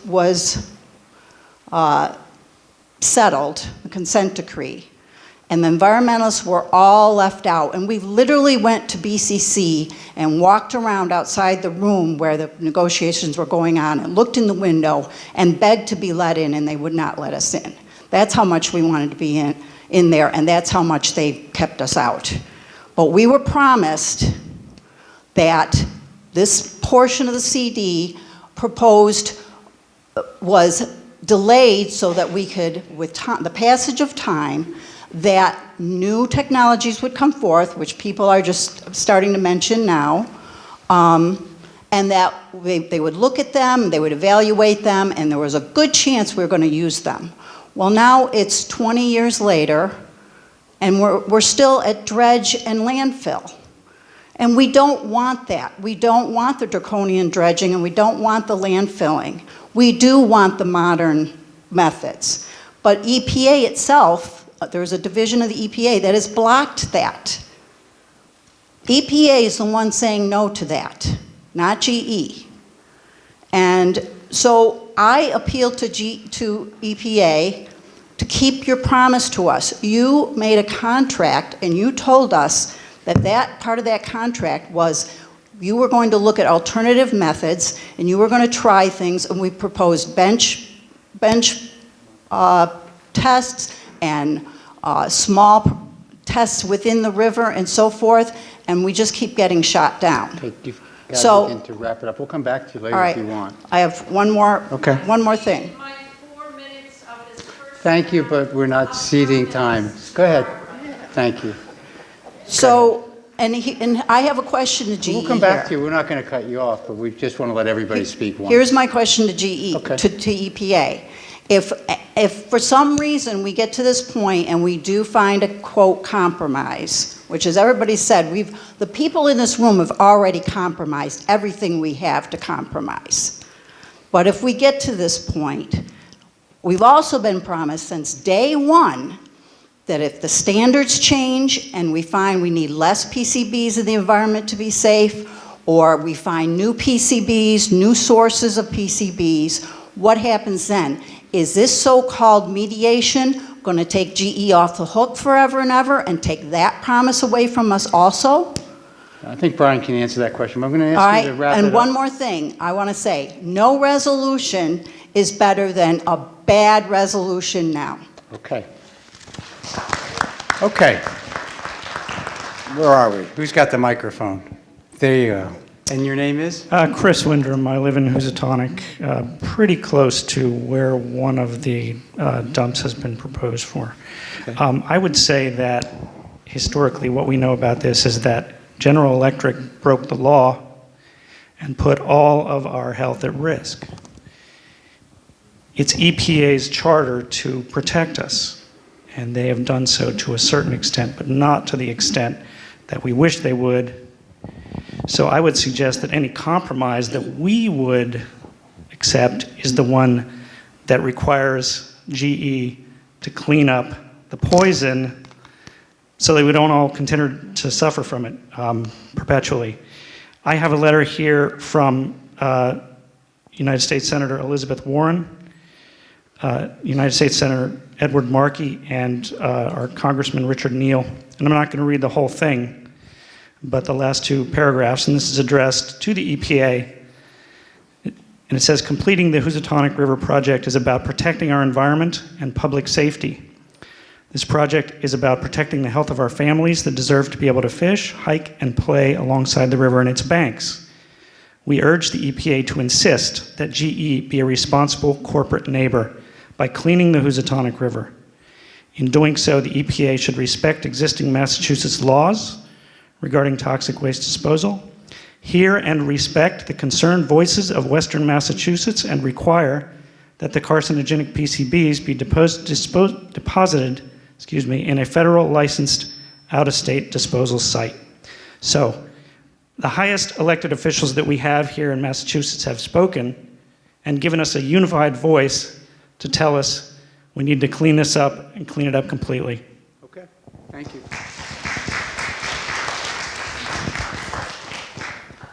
Hi, my name is Gail Cerisia, and first of all, I would like to thank those who've been following this consistently over the last 25 or 30 years. What I would like to tell you, a while ago, when I was younger, one of the representatives for GE said if he had 1% effective change in the way the river was then he did his job. So that's their philosophy. And I would like everyone to know that that's how they feel about it. Secondly, I think removing the PCBs and put them alongside the bank of the river or in the floodplain or just outside the floodplain is like sticking your finger in the dike. It's silly and it's not going to work. And the only resolution that we really can have is to find a way to break the PCBs down. And what I would like to find out is does EPA mandate that GE put a certain amount of this funding or money towards research? And the citizens should be involved in who gets selected to do this research. It shouldn't be in GE's hands to decide that they're going to pay for the research and they're going to select who's doing the research, because basically they're not interested in seeing any change. The gentleman who was working for GE told me that. They don't intend to do anything. The longer they can drag their feet, the more money they save. So I think there's a flaw in our system. And I don't really know all the channels. I'm not a legal person, but it seems to me that there should be some kind of mandate for research out there. There's children who have solved getting rid of plastics in the ocean. There's people out there that have come up with really great ideas. I'm not that person, but they're out there, and we should be searching for those people and putting money into that research. I can't tell you how much funding goes for cancer research or different disease research. Why can't we put money into that venue? Okay, thank you. Okay, I think the microphone's over here somewhere. Yep. Dennis Regan. I work for the Housatonic Valley Association. We're a watershed nonprofit group. Wonderful comments tonight, and I hope people are listening. There were a few comments about doing more research and doing some more investigating, but I firmly feel that EPA has been working for the last 25 years or so doing that research. We know how bad this toxic waste is in the Housatonic River. We know we should get rid of this stuff. People have difference of opinion. Some don't want to destroy the river in the short term to negate the long-term benefit, and that's their opinion. But I think that we should pick up and take out and remediate this contaminated toxic substance in our river. We should do it as soon as we can. We have an opportunity right now to do it with EPA here negotiating for the last 25 years. If we wait any longer, we could run into a situation where, like Tim mentioned, in the Hudson River, where they went and they developed a plan, did what they thought was remediation, and all of a sudden realized when they were finished that, nah, we missed it, we missed the boat. There's still PCBs in there, and those PCBs will probably stay there for a long time. we, and a lot of people here, as you can hear, don't necessarily agree with the with the plan that EPA came out with. I think that EPA has they don't work in a fishbowl. They have to negotiate and work with different communities and politics. So I think their plan that is out now is a compromise agreement already. A lot of us don't like parts of it, but we do like some of the parts. Some of the parts that I think are good. One is that there is an opening for adaptive management. If there is a technology that is developed that will take and remediate the PCBs on site, that's a blessing. Let's do it. Everybody's for that. I tend to agree with EPA that there may not be something out there to clean up the types of PCBs that we have in our river, and that's a shame. Whoever does develop something like that they're going to make a lot of money, and God bless them. I hope they do it soon.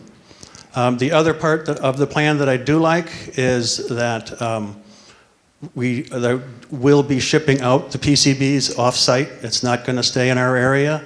The way that I interpret what the Public Access Board said was that we agree with your plan, but we want you to go back and reinvestigate and re-examine the landfill situation.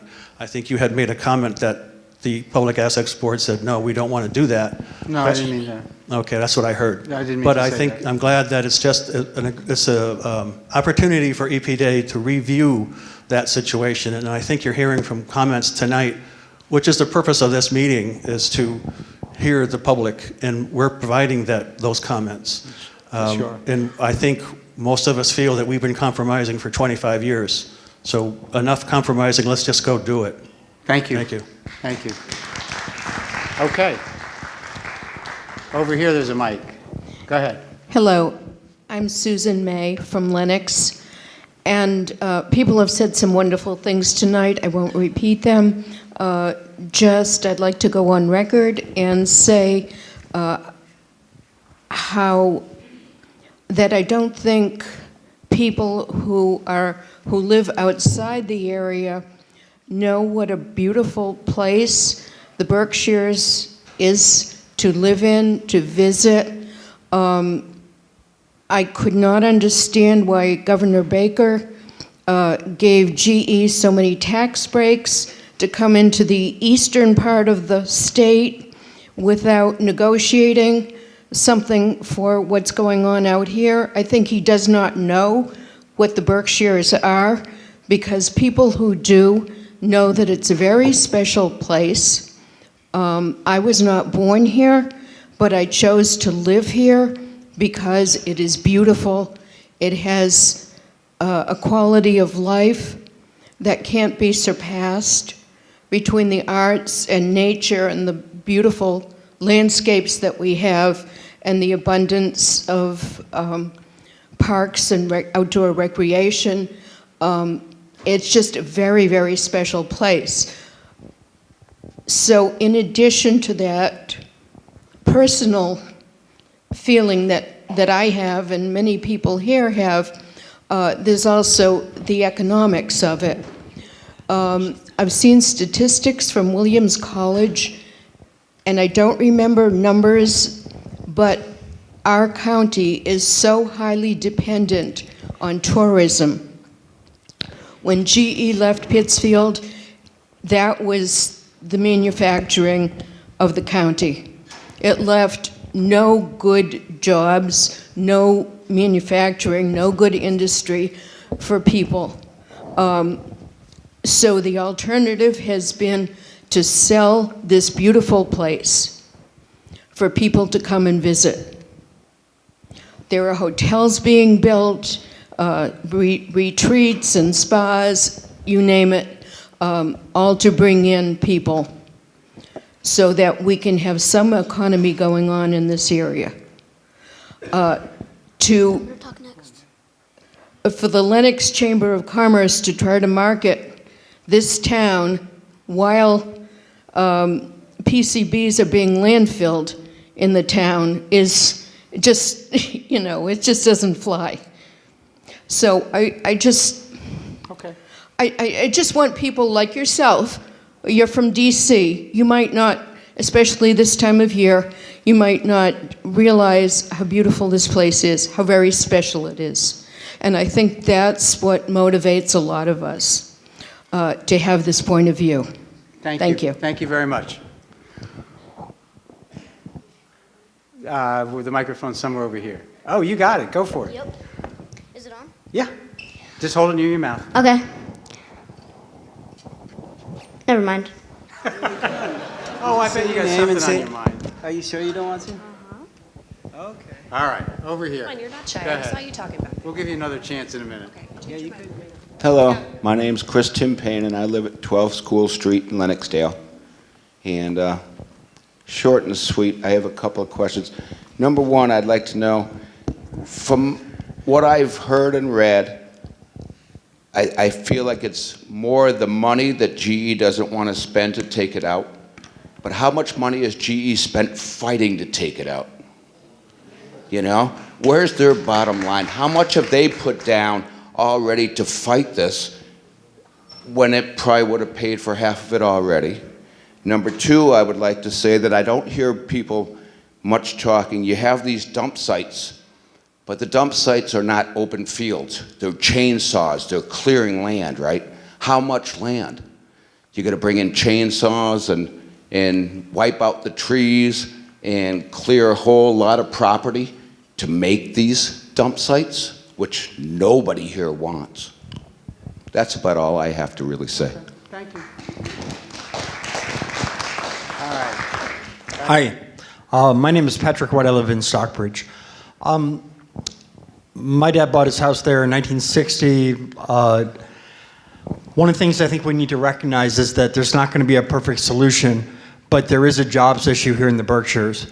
Whether they're talking about spending $200 million or $600 million, there's a tremendous amount of jobs that could come to the Berkshires as part of this cleanup, and I don't think we should let them off the hook to just litigate another 20 years, because there's entire generations of young people who are not deciding to stay here in the Berkshires because they can't find good work, and getting going on this cleanup, even if it's a compromise, might help a lot of these people find good jobs. And I would just encourage us to bring a resolution to the table so that we can get some of those lost GE jobs back and get people to work. Okay. Thank you. Interesting thoughts. Okay, over here. Yeah. My name's Jack. I live in Housatonic, kind of right up the way from Reed there. I've lived there pretty much my whole life, and I had dogs. They played in the river, swam, I don't know what they did, ate stuff, whatever. I put them both to sleep with big tumors all over their body.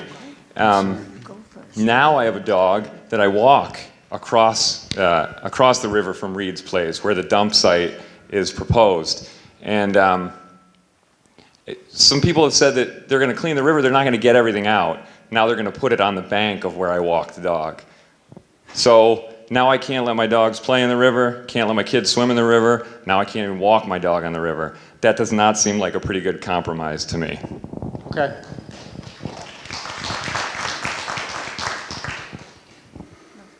Where are we? Who's got the Hello. microphone? Hello. Right here. My name is Luke. I live in Great Barrington. Grew up here. Hi, everyone. Thanks for coming out. I'm holding a lot of different truths around strategy, and I'm also just want to honor that the need that I'm hearing around here, there's a need for caring and caring about this place, and I appreciate that might be connecting us all.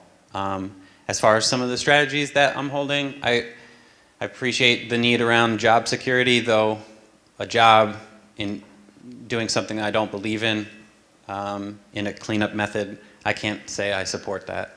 And I'm not here to like cause little rifts everywhere. Sending the waste out to Texas, I don't think I can support that either. There's a class component to that West Texas is just going to be carrying this burden here.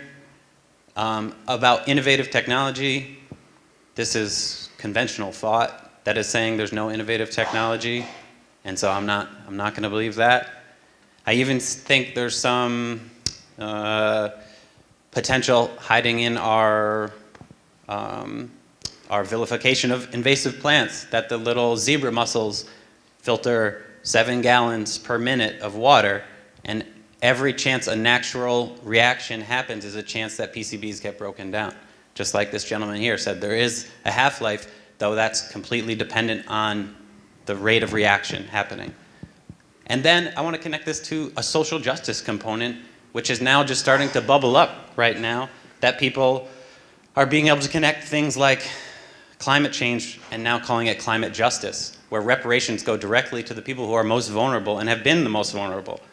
So what would it look like to take that 613 million and give it to the poorest people in our town and call it a day and say, yeah, I'm not saying that's what I totally believe in, and I'm not saying there's one truth, but something I could put my heart around, I would like that buy-in too. So thanks for listening. Okay, thank you. Hi, I'm Mike from Pittsfield, and I wanted to point out that the fellow who couldn't get to the river through the chain link fence in Pittsfield earlier was trying to get to the cleaned river, not to a dirty part of the river or an unclean part. And the solution to this should allow access to the river for the full length of the cleanup. We should not be cleaning it to a level where it still needs a fence.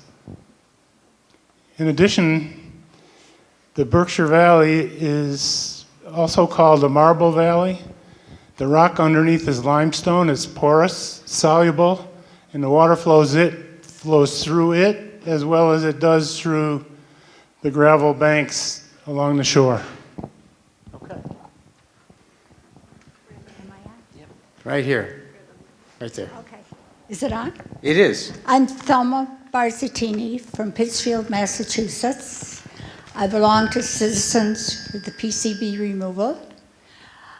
I really don't have a question. I just want to make a statement. Go ahead. More or less. I've been in this over more than 30 years, the PCB removals and the PCBs, and they keep telling me that the world advances and that changes and things get better. I just don't understand in this world why they don't have the technology to destroy it. I'm going to lean. And I certainly don't want a toxic waste dump. They've failed. We've had the ones in Pittsfield. They absolutely have been problems. I just don't know where this is all going. As I say, by this time in my life, I thought they'd have come up with something. The EPA is in they're trying to find ways, but I think as the time goes on, they're just going to change things, even though they tried to say no toxic waste dumps. I certainly don't want one. And I don't want liners put in. We've got to remove it. It's the people's health. Like everybody said, it's their health. I could go on, but I'm not going to. But I don't want a toxic waste dump. And the people before me that are very knowledgeable, Mr. Gray, Mr. Stokes, Valerie, the people, Mr. Waslowski, all these people have been in these issues for years. So that's all I've got to say. I hope that the EPA will stand their ground or make the GE, after all, they are the people who caused the problem, they should pay to remove it. So I thank everybody for coming. I'm glad to see so many interested people. Okay. Thank you. Go ahead, sir. Hi, my name's Bob Neeson. I live in Lee. It seems to me it's a $250 million football.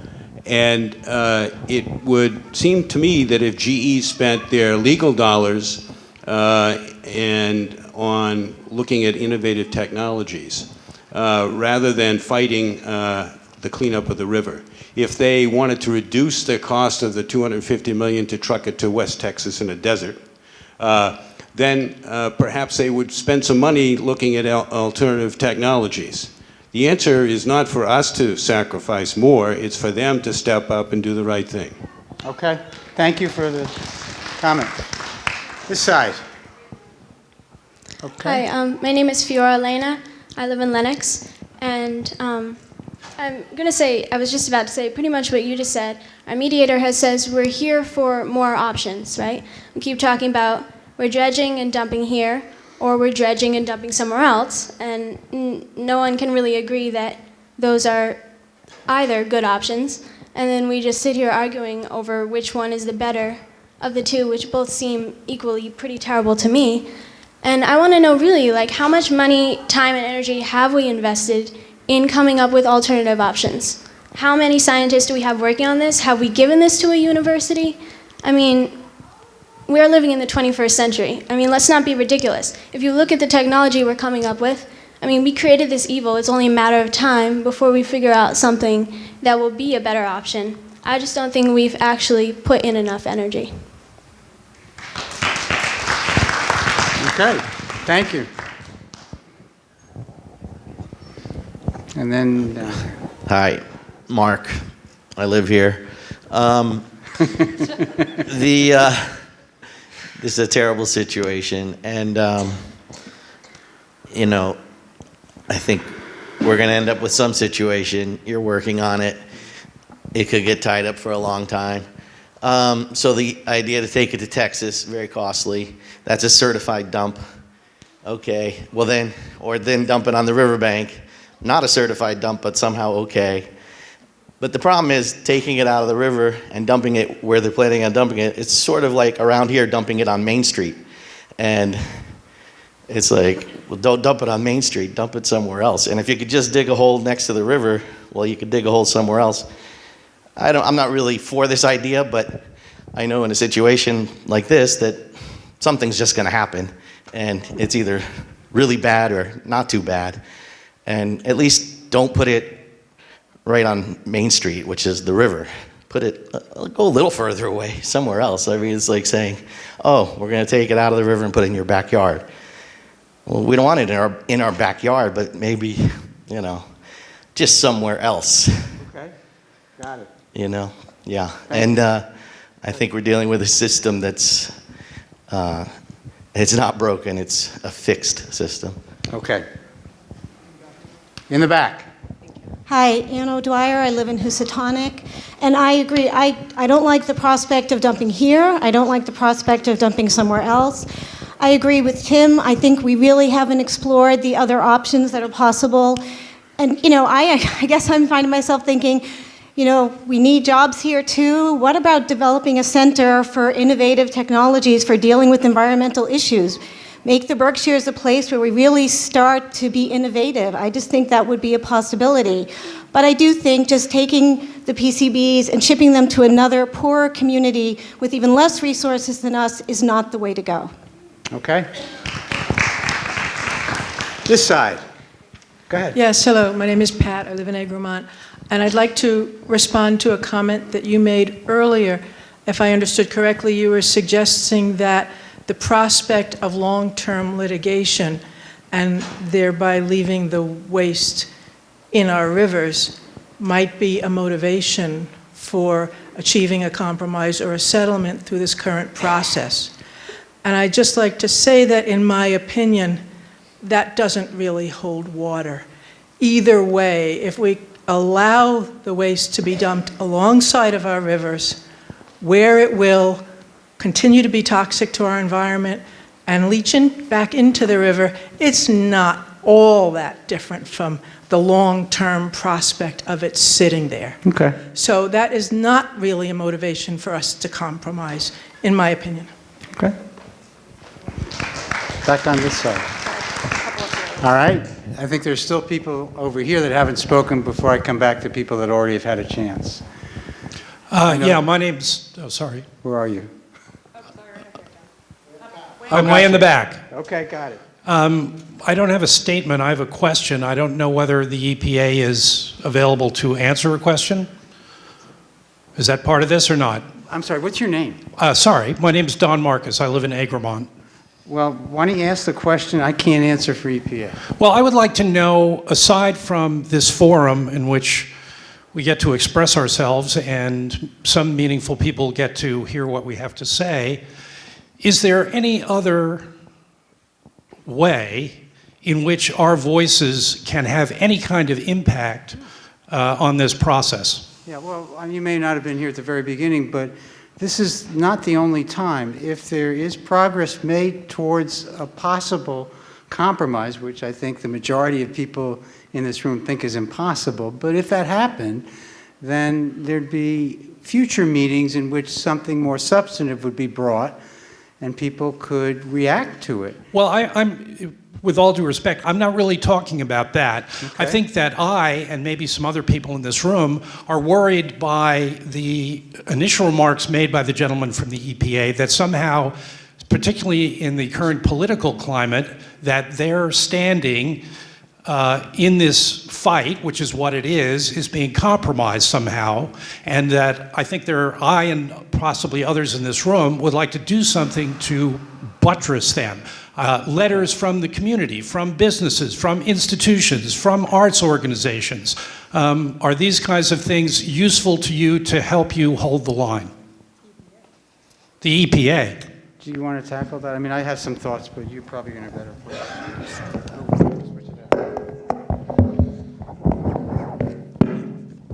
Now, that's a tough question. I will tell you that I'm in charge of the cleanup program for New England, and I don't feel, this mediation was brought on from myself and other people that have been working on this project for a really long time. We feel really strongly that if there's a better solution, we should look for it. The litigation is not guaranteed the outcome of that, so we have to consider that. I don't think we've talked that much about that tonight, but we have to consider what the outcome of our litigation is. We'll say, we're sure we're going to win, and if you ask GE, they'll say they're sure they're going to win, but none of us, it's not going to be our ultimate decision if we go down the litigation path. So I feel like I have great support for what we're doing, and we're working really hard on the response to the Environmental Appeals Board right now. As we're going through this mediation process, we also have people working on the other side of the process. So there's two tracks, and we'll be ready to go if there isn't another solution that we feel like and the community feels like is better than the one that we're going down through litigation. But we have to recognize that we're not 100% sure we're going to win. We're never sure of that. Is there anything that we can do to support the effort? I think we're hearing you loud and clear tonight, I think, and our office is going to hear you. The people in Washington will hear what we heard today. I thought there were have been lots of great opinions here, and it's pretty clear, what people would want. No one wants a landfill in their backyard. I can tell you that from working on hundreds of sites around the country, around New England. No one wants it, as people said, people in Texas don't want it. But our decision so far has been to take the material out of state. And that has been our decision. We haven't changed our minds on that. However, we're also looking to see if there are other solutions besides that. There are lots of things that stand in the way of other solutions. And we're trying to look to see if there's any way that we can get past some of those things, some of those obstacles. Well, there are legal issues, for one, for different locations. There are certain legal issues, and I don't want to get into details about it, but there are legal obstacles that get in the way. There are community acceptance is one of our criteria, or one of the things that we look at in terms of our criteria. And there are technical issues that a lot of people raised tonight that we would have to get past if we got to some other solution. But again, EPA is moving forward right now, and we're trying to protect kids like that. Our job is to protect the public out here, and we take that really, really seriously. And I've been working on this site. I was out here 28 years ago, almost as long as Thelma, and Tim and others. And I spent the first 12 years of my career out here canoeing the river. There's no more beautiful place in the world that I've been than sitting in the river in Lenox, just above Woods Pond there with, at one point a bear came up over the tall grass right next to my canoe. I almost fell out of the canoe, but I've never experienced anything like out here, and we've spent a lot of time out here. So, and many of us on our team have. So I do want you to know that part of it is not lost in us. The Berkshires are a very special place, and we're trying to look for a solution that's better than the one that we have in the litigation path now. There may not be one, right? But we wanted to come here and listen to what people had to say to see if there is possibly a solution.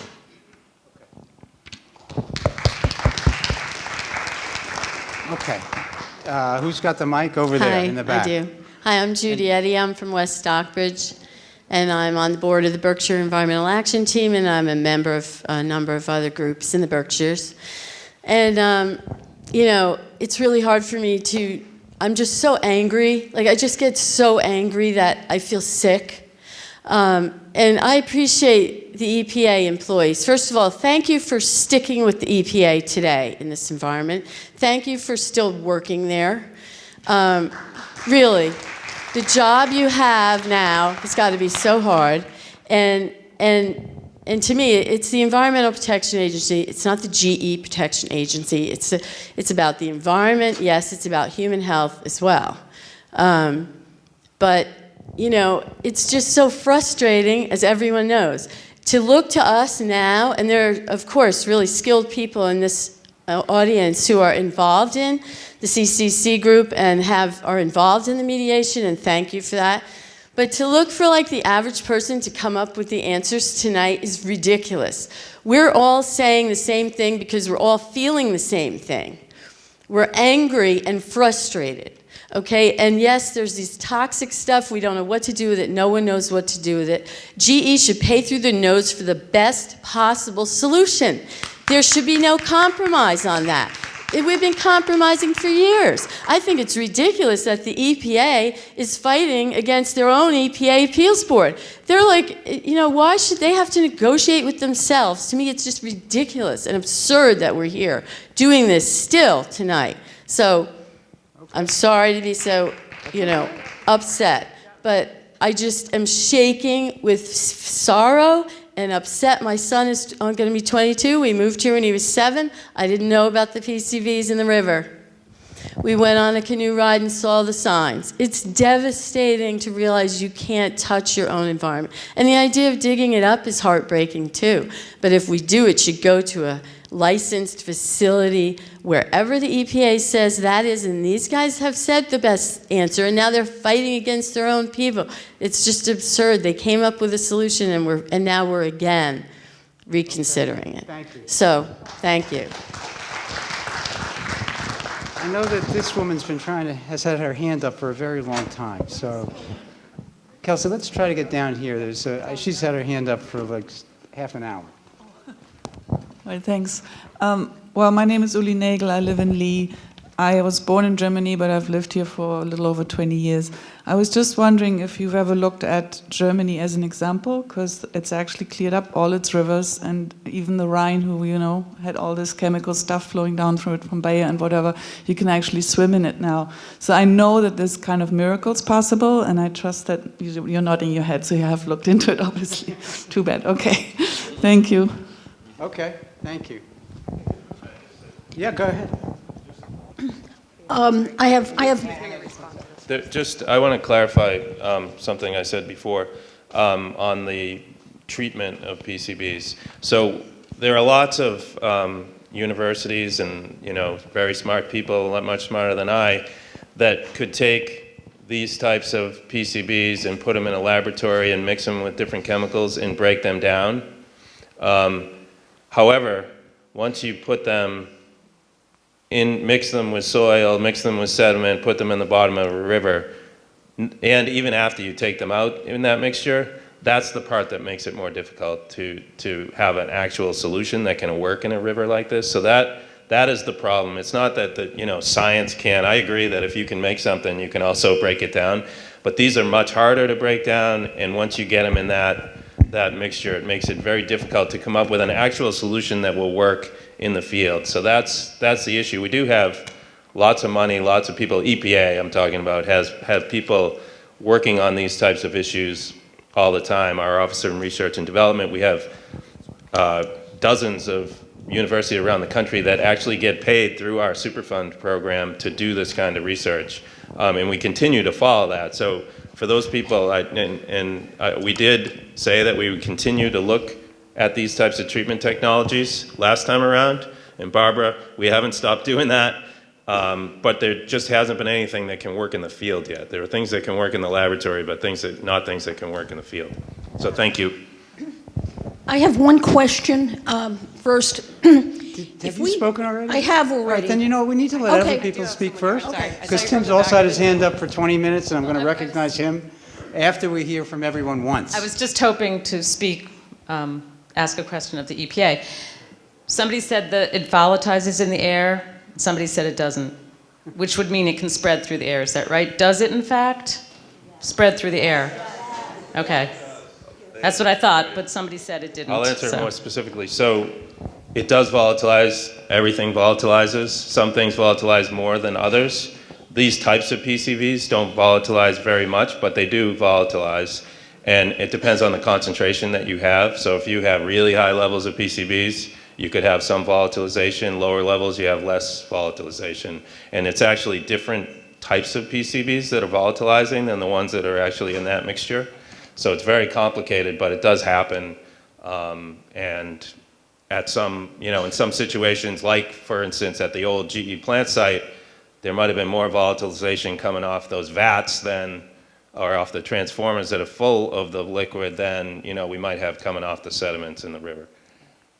So let me just see, Tim, I know your hand's up. I will call on you after everybody's been called on. Let me see a show of hands of people who have not spoken yet. 1, 2, 3, there's still quite a few. So let's hear from everybody once, and then we'll go around. Go ahead. Hi, my name is Elaine, and I'm a renter in Lenox. I was at the meeting a couple of years ago with the scientist who came down to Great Barrington who talked about that issue.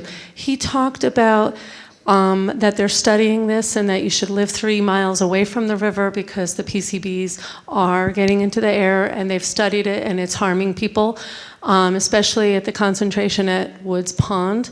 And he also talked about the best way to remove the PCBs, which is not in the summer, where they're dredging all the soil and leaving it in a big pile, and it's evaporating, and the humidity spreads it all around, and all our young people and all of us will be breathing it in, and that the best time to do it is in the winter time. So that's my real concern, because what he was saying is once you disturb the PCBs, once you pile the soil up, then we're spreading the PCBs around, and you're actually making the area more toxic for 15 years. So if I have a 15-year-old, 15 years from now is 30. That means in her prime, maternity years, she'll be having a child in a very toxic area. So my concern is, yes, where are we dumping all these PCBs? And yes, I would like to be in a licensed facility. Not sure that's going to be right next to the river, but how it's being removed, because at that point, once they start removing it, then I might be moving out of the area. And I do know what he said, what happened in Pittsfield was really not optimal, and that a lot of people were exposed unnecessarily in Pittsfield when they were dredging. Okay. By the way, I don't know if everybody can see, but the folks over here from EPA are taking copious notes of what you're saying, so you really are being heard here. Thank you. Okay. Over on the left there. Hi. Your name is? I'm Mary Beth. I live in Lenox. I tried to do a little bit of research before coming tonight to see what I could learn about sediment placed in containment facilities once it's been dredged up, and found something about the city of Tacoma and their cleanup of the Foss waterway. Now, they had a $105 million cleanup plan. The state was on the hook for about 25% of that, for $28 million. Maybe that's why the state's not here tonight. I don't know. And there were the responsible parties were only on the hook for 12% of that total cost, which was about $13 million. And so my concern primarily is, who's going to pay for this? Like, what's going to happen for Lenox? What's going to happen for Lee? What's going to happen for Housatonic? There's got to be some remuneration to the places that have been contaminated, and I hope that that's taken into consideration during, mediation. Okay. Okay. For the impacts of the cleanup. Okay. All right. Lee Davis from Great Barrington. Actually wasn't going to speak tonight, but I just want to speak to the GE, and I'm always trying to find different ways to really see from different perspectives. And what I'm taking from this is there's a $250 million gap in terms of the money. And if we bring it down to the money, what could GE do to make this negative into a positive? So you can see really the community census that we all feel very, very strongly that we need to get rid of this and we need to move it out of our community. So if you think of how can we turn this into a community initiative that GE can save itself, that they can make this into a moment, a PR moment, a $250 million gap that you can turn it in and they could bring job creation. They can show that they actually care about the environment, that they actually make this negative that they've caused in this community into a positive, because they actually have created jobs here. They have a history of creating jobs in GE, and unfortunately this is what's left of those jobs. So what I speak to GE is, is there a creative solution that you can turn this $250 million gap that you say it's too expensive and say this could be a $250 million PR campaign, and let's bring jobs into the community. Let's bring the schools around and bring the community back to our side. So I really think that there's some strategy, there's some way of turning this negative into a positive. So I really ask GE to see that we're very, very passionate about what we feel and hear us and do something about it, but use it to help yourself. So that's my point. Thank you. Okay, thank you. Okay, who else hasn't spoken yet? Right back. Where? Okay.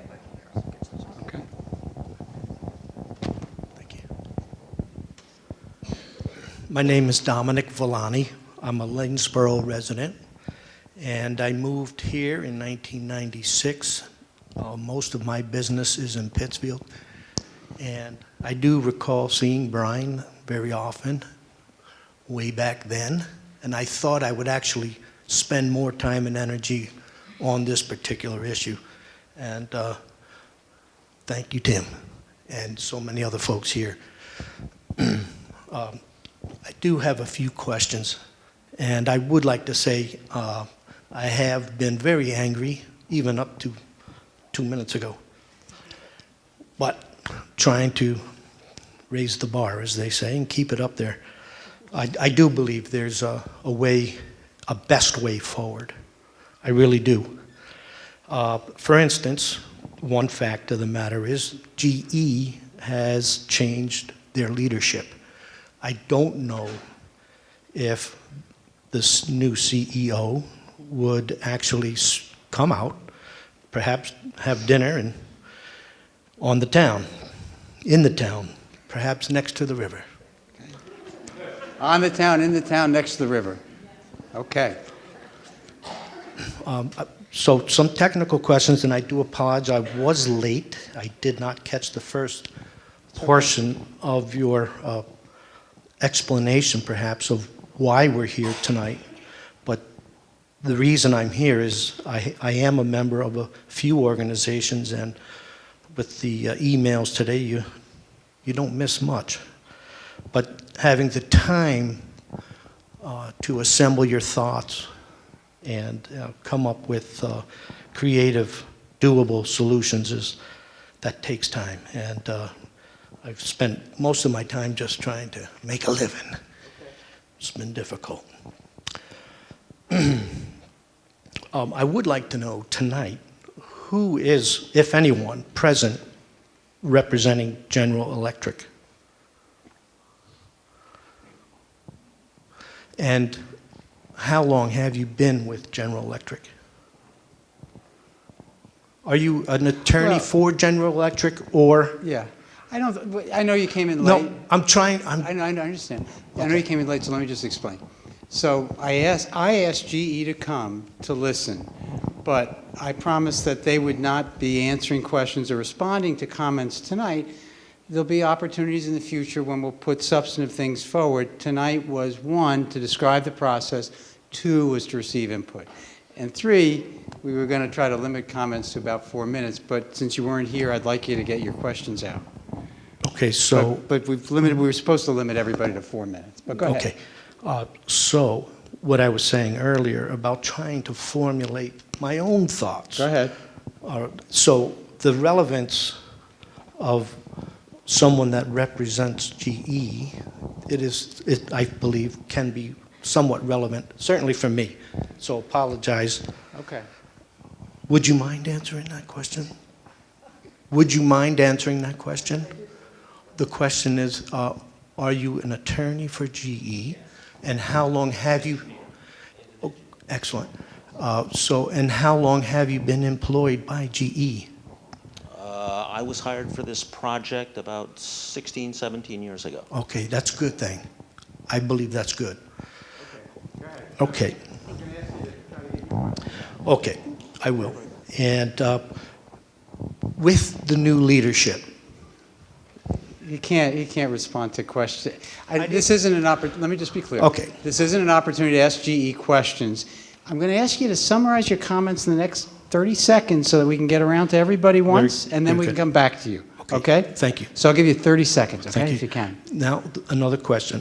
Is there anyone from Congressman Neal's office here tonight? I have no idea. Okay. Thank you.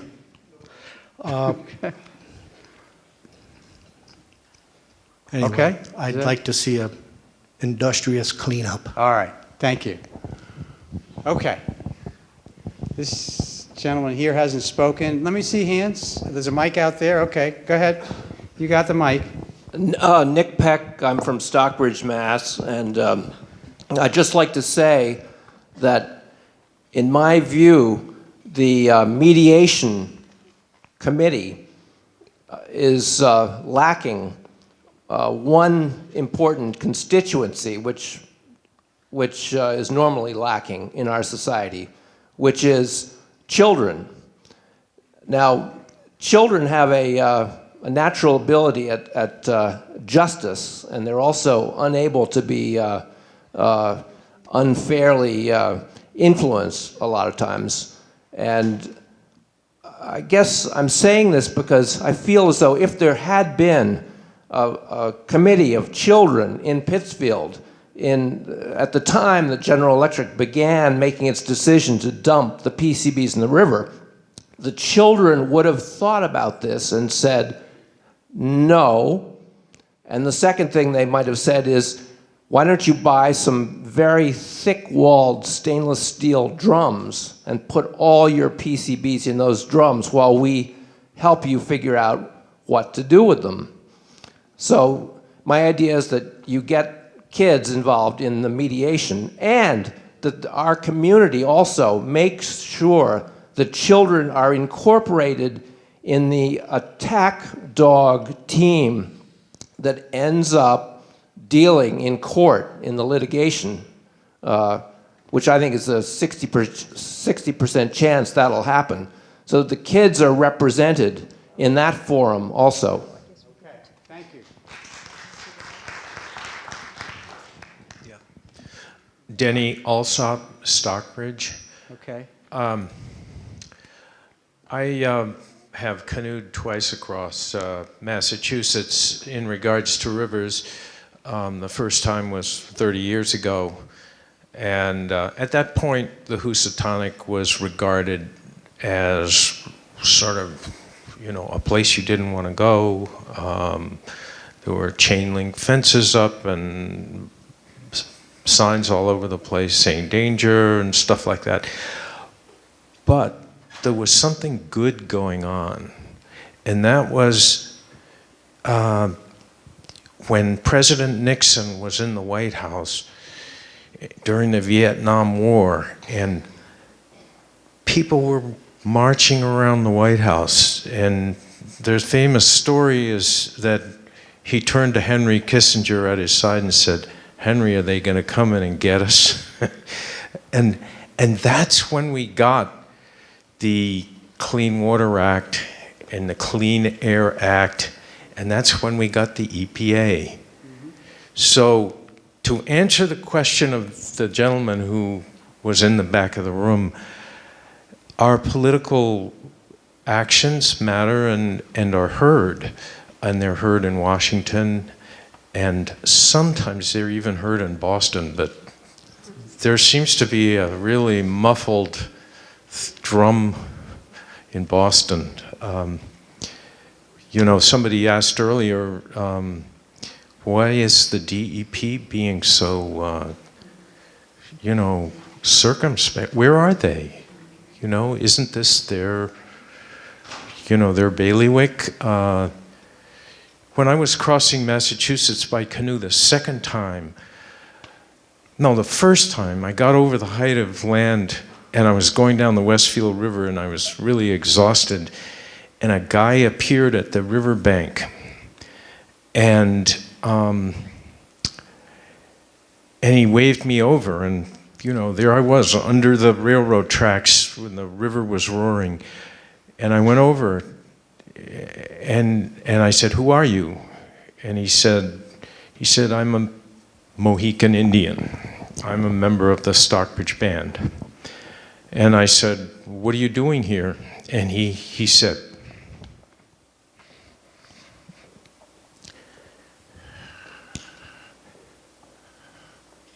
"I'm here to see if you're real, if you're for real." Okay. Okay? Thank you. Thank you very much.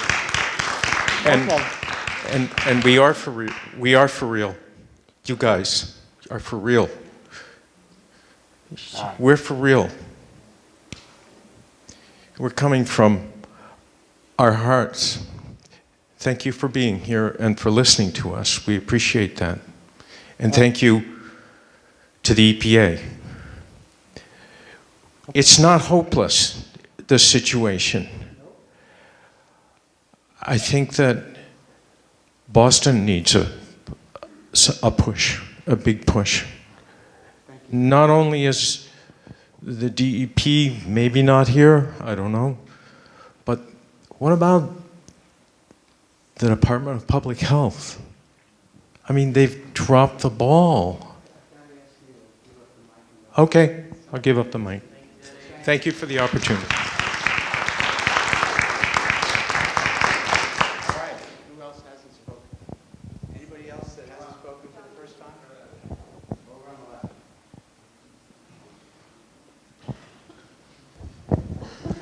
Good evening.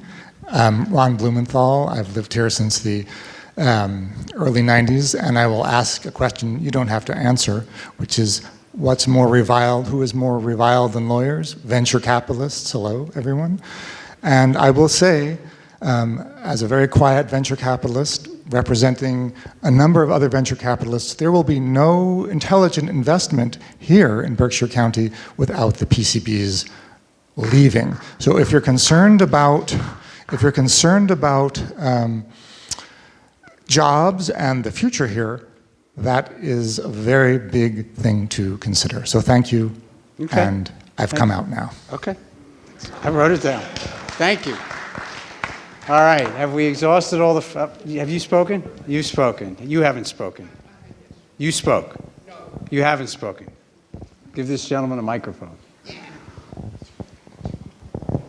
Thank you very much. My name's Sal Angelo. I'm from Lee.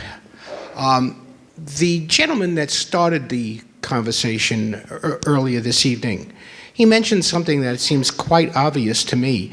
I don't understand why Monsanto isn't involved in this program. I don't understand why EPA hasn't gotten in touch with Monsanto and said, hey, we need $250 million. It's your fault. You designed this. Now, you're talking about chemical engineers. There is no better place to learn about EPA, having chemical engineers design it. I'm sorry. Monsanto has the best chemical engineers on the face of this planet. If something had to be redesigned, all right, Monsanto would be able to do it. GE should want Monsanto involved in this because they designed this program, this chemical. So that's basically, I can't understand why Monsanto's not involved.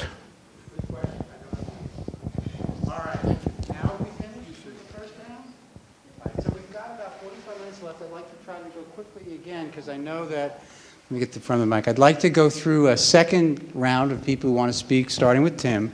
But I do know that before we end at 8:30, I've been told that Brian would like to say a few words. And before you go around with the second round, I really appreciate how well everybody has expressed themselves tonight. I think it's been very helpful. I hope people feel like they've had a chance to say what they want to say, and I can tell you that everybody's listening. Me, EPA, GE, so thank you. Tim. We have one more hand. I'm sorry I missed you. I apologize. My fault. You were hiding. I attended that meeting about a year or so ago at the Lenox Town Hall. I attended a meeting at Lenox Town Hall about a year ago. The issue was airborne PCBs, where evidence was shown that the concentration of PCBs in the air is very high along the river. I live alongside the river for 30 years with my children. I've been breathing PCBs all this time. And the issue also was, just consider what happens when you dig up all the sediment, bring it up out of the river, what happens to the PCBs in the air? Just thousandfold. And a lot of people live along the river. And they'll be breathing the PCBs. That's a consideration.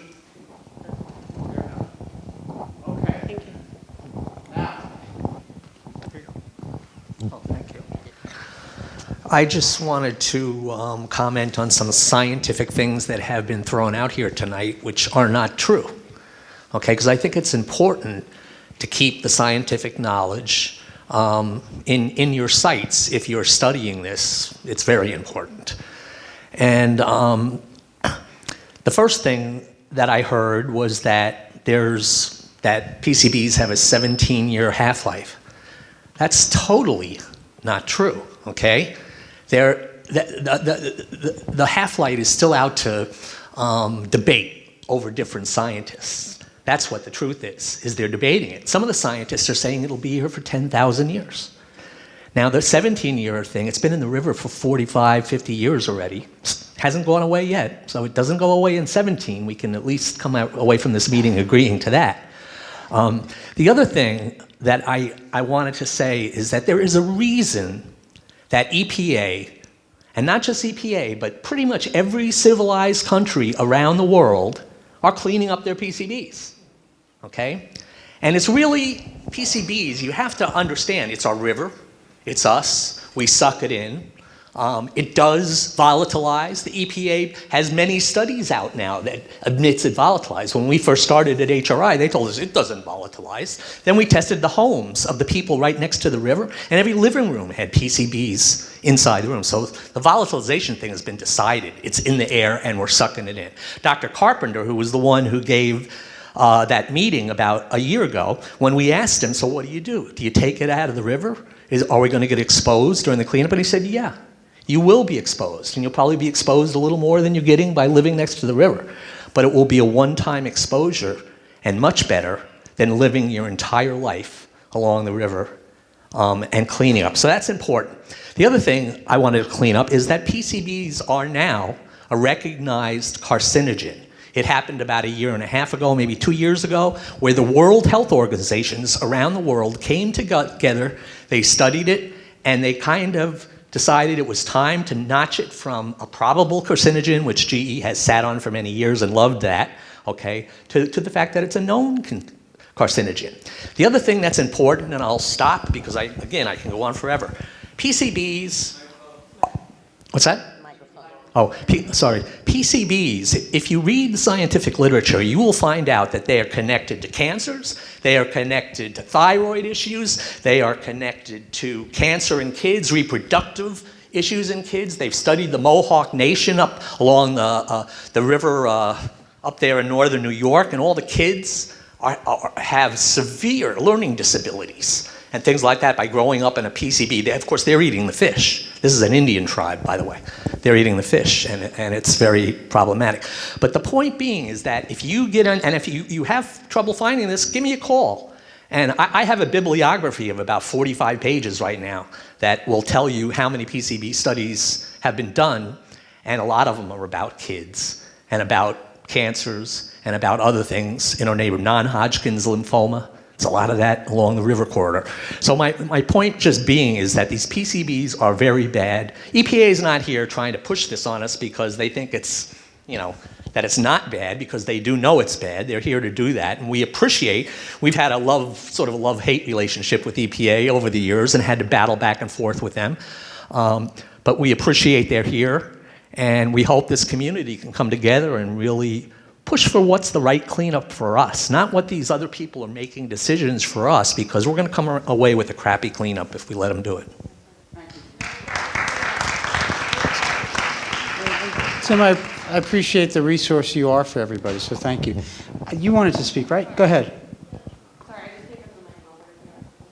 Okay, all right. Go ahead.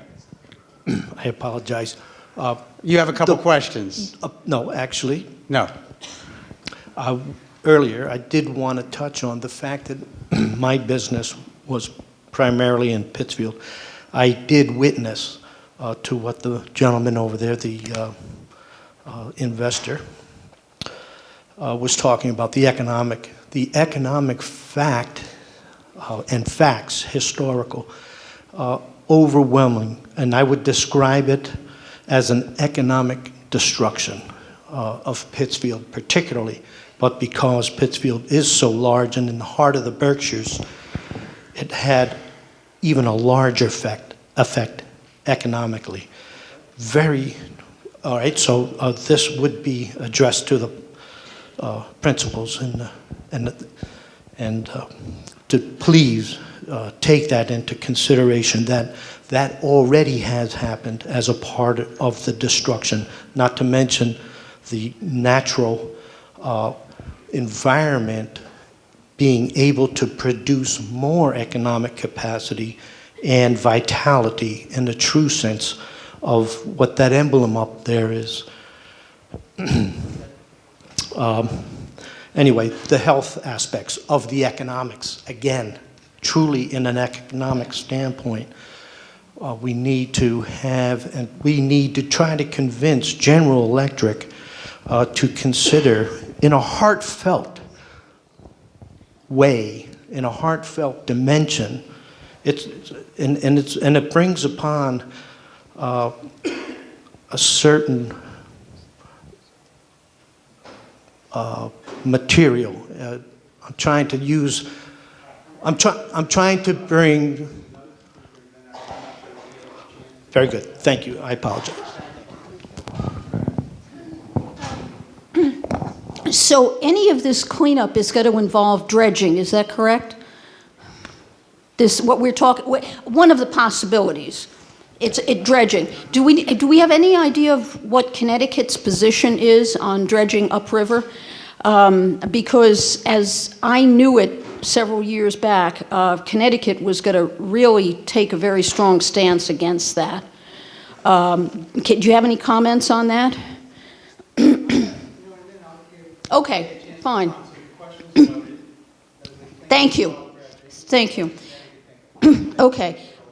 The other question, Brian, you mentioned about the different arrow claws, and yes, the ones that they used at GE Pittsfield, the 1260s, are notoriously hard to for microbiological degradation.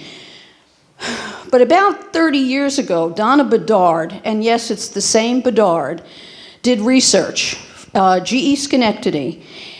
She was looking at the lower chlorinated arrow-chlors, and the argument that came back was, see, she's shown that they degrade, let's leave them in place. 30 years. We did the Manhattan Project in 2 years.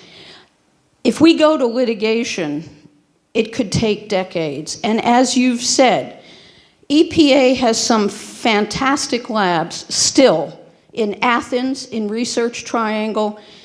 GE still has some fantastic scientists working for it. You could solve this. This could be solved. Not easy, and it'll take, it'll take some real dedication. It is an alternative, Brian. It can be done. I think it was something that Tim wanted to do a couple of years back. These are hard air cores. Several decades back, somebody had 4 drums in Woods Pond. Who was that? Was that EPA? Was that GE? What was the outcome of that? You had them in the hot spots I don't where want the to cut you off, 1260 but I is. think- No, I'm saying that the alternative I hear here you. is what other people have said. I hear you. And it is a technical alternative don't think- with a time limit. I don't think we're going to solve it tonight. I think the point has been made. Let me just comment. The point has been made that a number of you have said, with enough energy, with enough expertise, there's a technological alternative that hasn't been used, identified. And I hear you. I'd like to move on just because I think you've made your point, unless there's something else you want to say. I think it's a time question. If we go to litigation, this has been going on for 40 years. Many of us in this room aren't going to be here in another 40. And if we go towards litigation, that is what could happen easily. You have a technical possible solution here. You made that point. And I think also the question about holding Monsanto culpable. When PCBs were developed, they were being used for immersion microscopes in every college lab, every biology lab. Nobody knew what the dangers of PCBs were. And the other possibility, too, is the co-contaminants in the 1260s, the dioxins and the furans. Okay. And I think you know about those, too. Okay, thank you. Go ahead. Hi, thanks for still being here, Charlie Cianfarini, Citizens for PCB Removal. My aspect is a little bit more towards history. I grew up on Edison Avenue. Across the river, directly across from Lakewood Park, was what we used to call Puff the Magic Dragon. Down below Pittsfield is an aquifer that we can't use because it's contaminated with PCB oil. And GE was allowed to put in this thermal deoxidizer to burn off, to bring up the PCBs and burn them off and get rid of them. And all it was a dioxin plume that went up into the air and settled in Lakewood. It got closed down, and the reason it got closed down was because GE was bringing in PCBs from other parts of the state and other parts of the country to burn off. They stopped bringing the stuff up from underneath Pittsfield and were using it to make money for themselves by bringing it from somewhere else. That's GE's, that's one of the ways that GE works. And it's nice to see Andy and Rod. We haven't seen them in a while. They don't come to the CCC meetings anymore. They don't have to. They're settled. Everything's all right.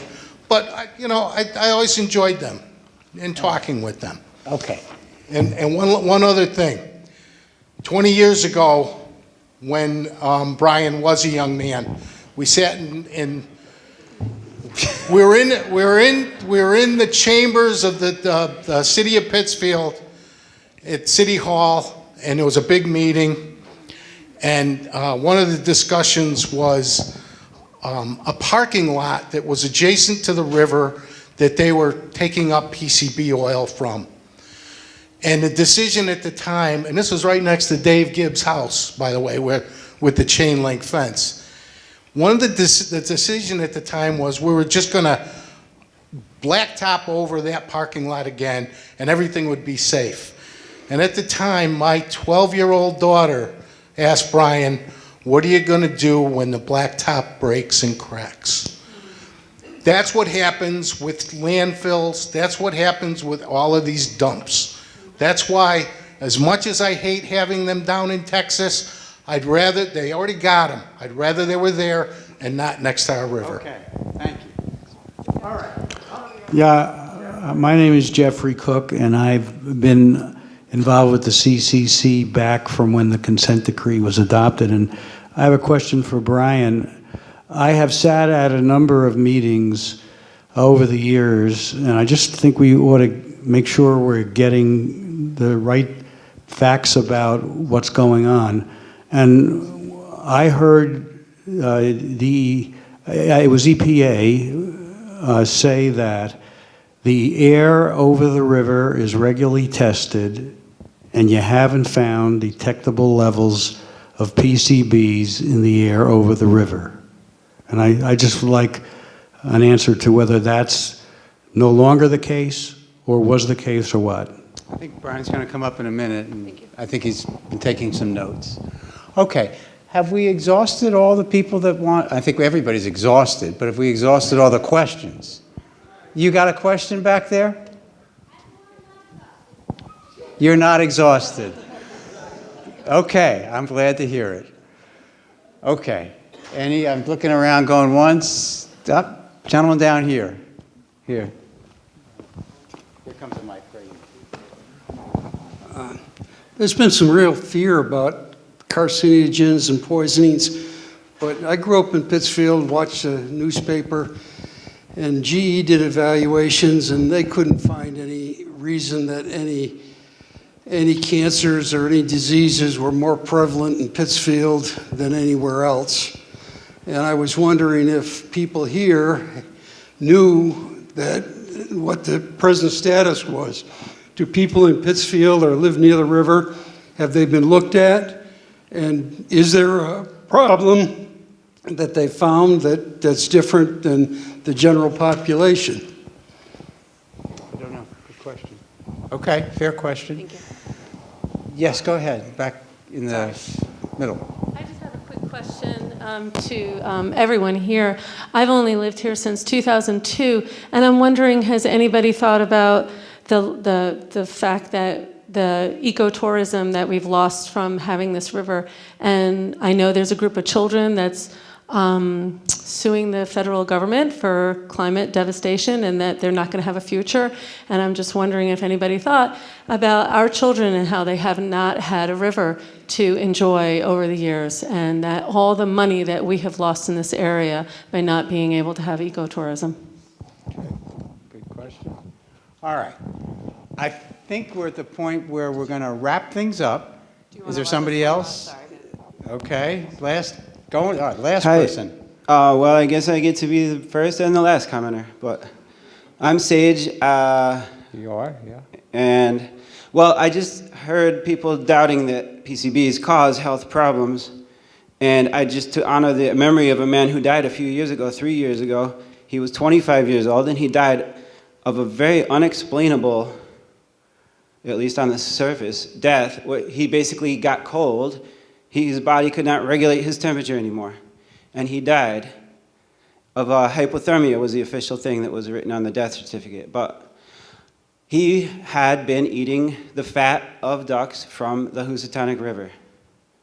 And I cannot say for sure that that was the cause of this, but PCBs are known to affect the thyroid, and the thyroid is the part that does the most regulation of temperature in the human body, the metabolism regulation. So, I mean, okay. This young man did die. The cause, in my mind, probably was PCBs. Okay. And all right. Thank you, Sage. I guess 2 people want to say one last thing. 3 people. Well, let's do this. Let's go first back there, then over here, and by the time we do that, we might get a microphone in the middle, too. All the way in the back. I'll be less than 4 minutes, believe me. But I would just like to say, I've lived in the Berkshires for 10 years. I've been in Lee for a year. And I found out about this meeting when I read the Berkshire Eagle this afternoon and got here late.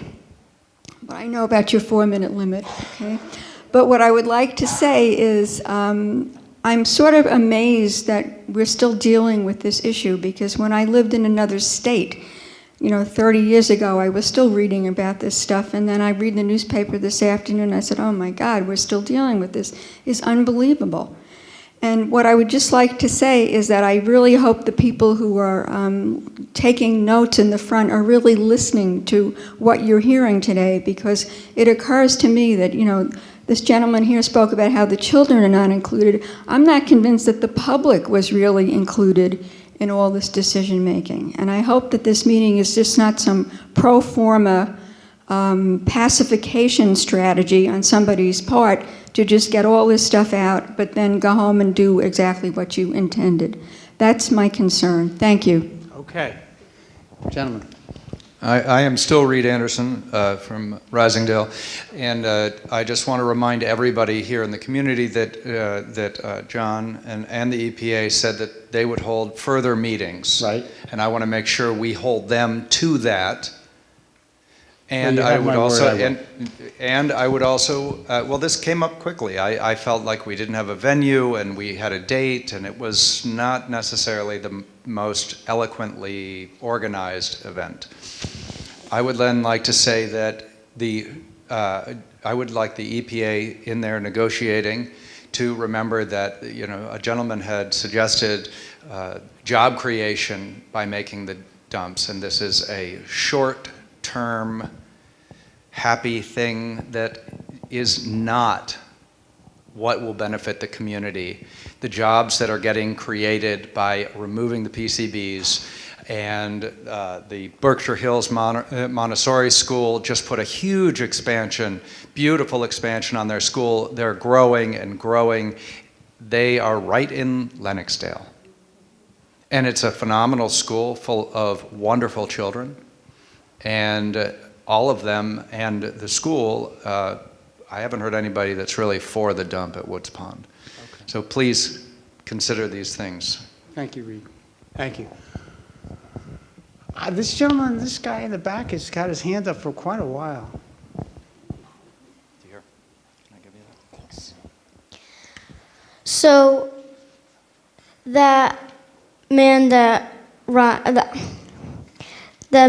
Sage mentioned, I was close to him, and he was my mom's boyfriend at the time. And when he died, she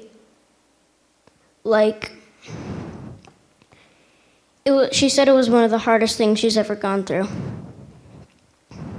And that's basically it.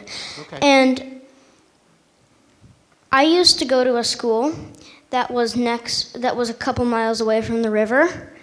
And I heard of another school where it was right next to the river.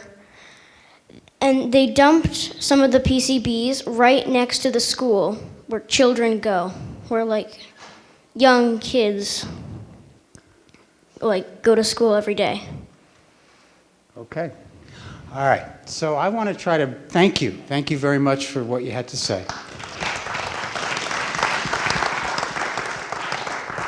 We're closing in on the end of this. I'd like to try to bring this to a close, but I will make the promise and the commitment that anybody that has further thoughts can send them to me. If you send me an email and you want to talk to me, I'll find time to talk with you.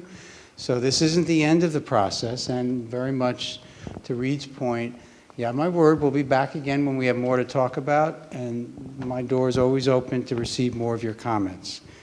And I'll provide you the emails, anybody that wants to get in touch with me. It's very easy, jbickerman@bickerman.com. Send me an email, I'd be glad to hear from you. I'm going to ask Brian to make a few comments, and then I'm going to try to wrap things up, and we'll be on our way.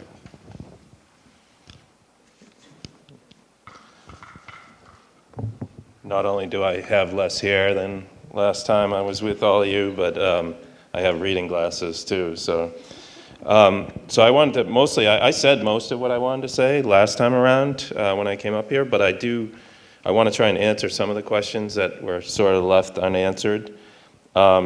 Sage, and what's your name back there? Malcolm. I want to make clear that from EPA's perspective, we wouldn't be doing all of this if we didn't think PCBs were a problem. They are a problem. So that is very clear. I appreciate your comments, and I'm sorry about the person that passed. That's really sad.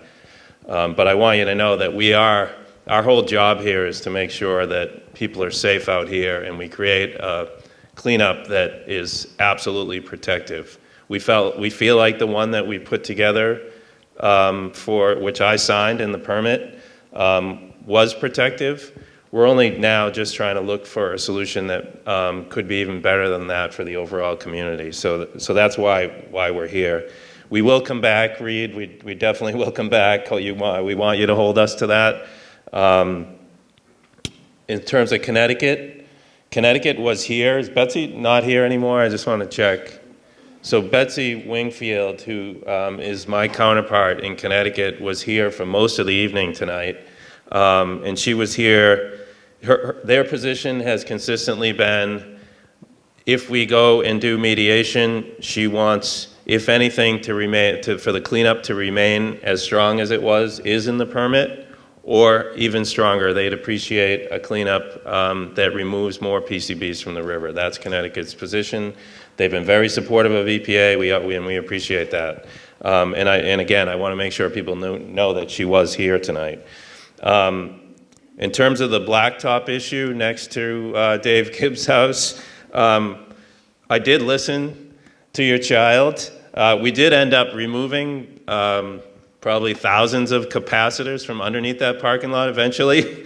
So we do listen to the comments, and GE actually went in and did more than that they were required to do in the consent decree. So that ended up being a really good story. We do listen to the public. And sometimes the public knows more than we do about some of this stuff, especially the things that are in their neighborhoods. So we appreciate that. And finally, Jeff Cook, I wanted to answer your question. We have tested air consistently along the river. We have found detectable levels of PCBs in the air, but we've never found levels that EPA felt like were a problem. So they're detectable. We can detect very low levels of PCBs with the instrumentation we have, but they were not a problem in any of our air samples that we've taken. So I just want to make that clear. Finally, I just want to thank everyone for coming. This was some of what we heard we could predict. Some of what we heard I wouldn't have predicted. But it was all really great, and I think everyone was really good to each other, which is really good. And we appreciate that. Thank you, John, for helping with that, but I don't think you needed much help because everyone was very respectful with the 4 minutes and everything. And we heard from probably 90% of the people in this auditorium, which is really great. And believe me, we were listening and listening really closely, and I know, well, I don't know. I'm assuming the GE guys were listening back there. I will assume that after knowing them for a long time. I think they were listening. They didn't want to have a back and forth, just like we couldn't have a back and forth here. We're eventually maybe in litigation over this, so that's why we can't say that much at this point. But if we start to get to some solutions on the mediation, we'll be back. If we don't, you'll hear about us being in court. And EPA will work hard for the community out here, whichever path we take. So thank you very much. I appreciate it.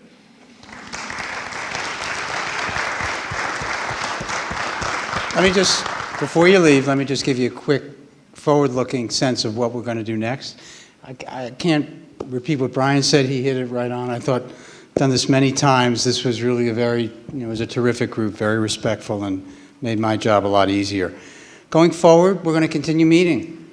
And those meetings are going to be confidential, but in the confidential nature of those meetings, we'll be able to explore some of the things that you spoke about today. I know that some of the things I heard today have already been discussed. There may be more things will be discussed. And in the future, when we have something that is ready for prime time, that we'll be back to get your input again. So I just want to, again, thank everybody for coming out tonight and really appreciate how well this went. So have a good evening.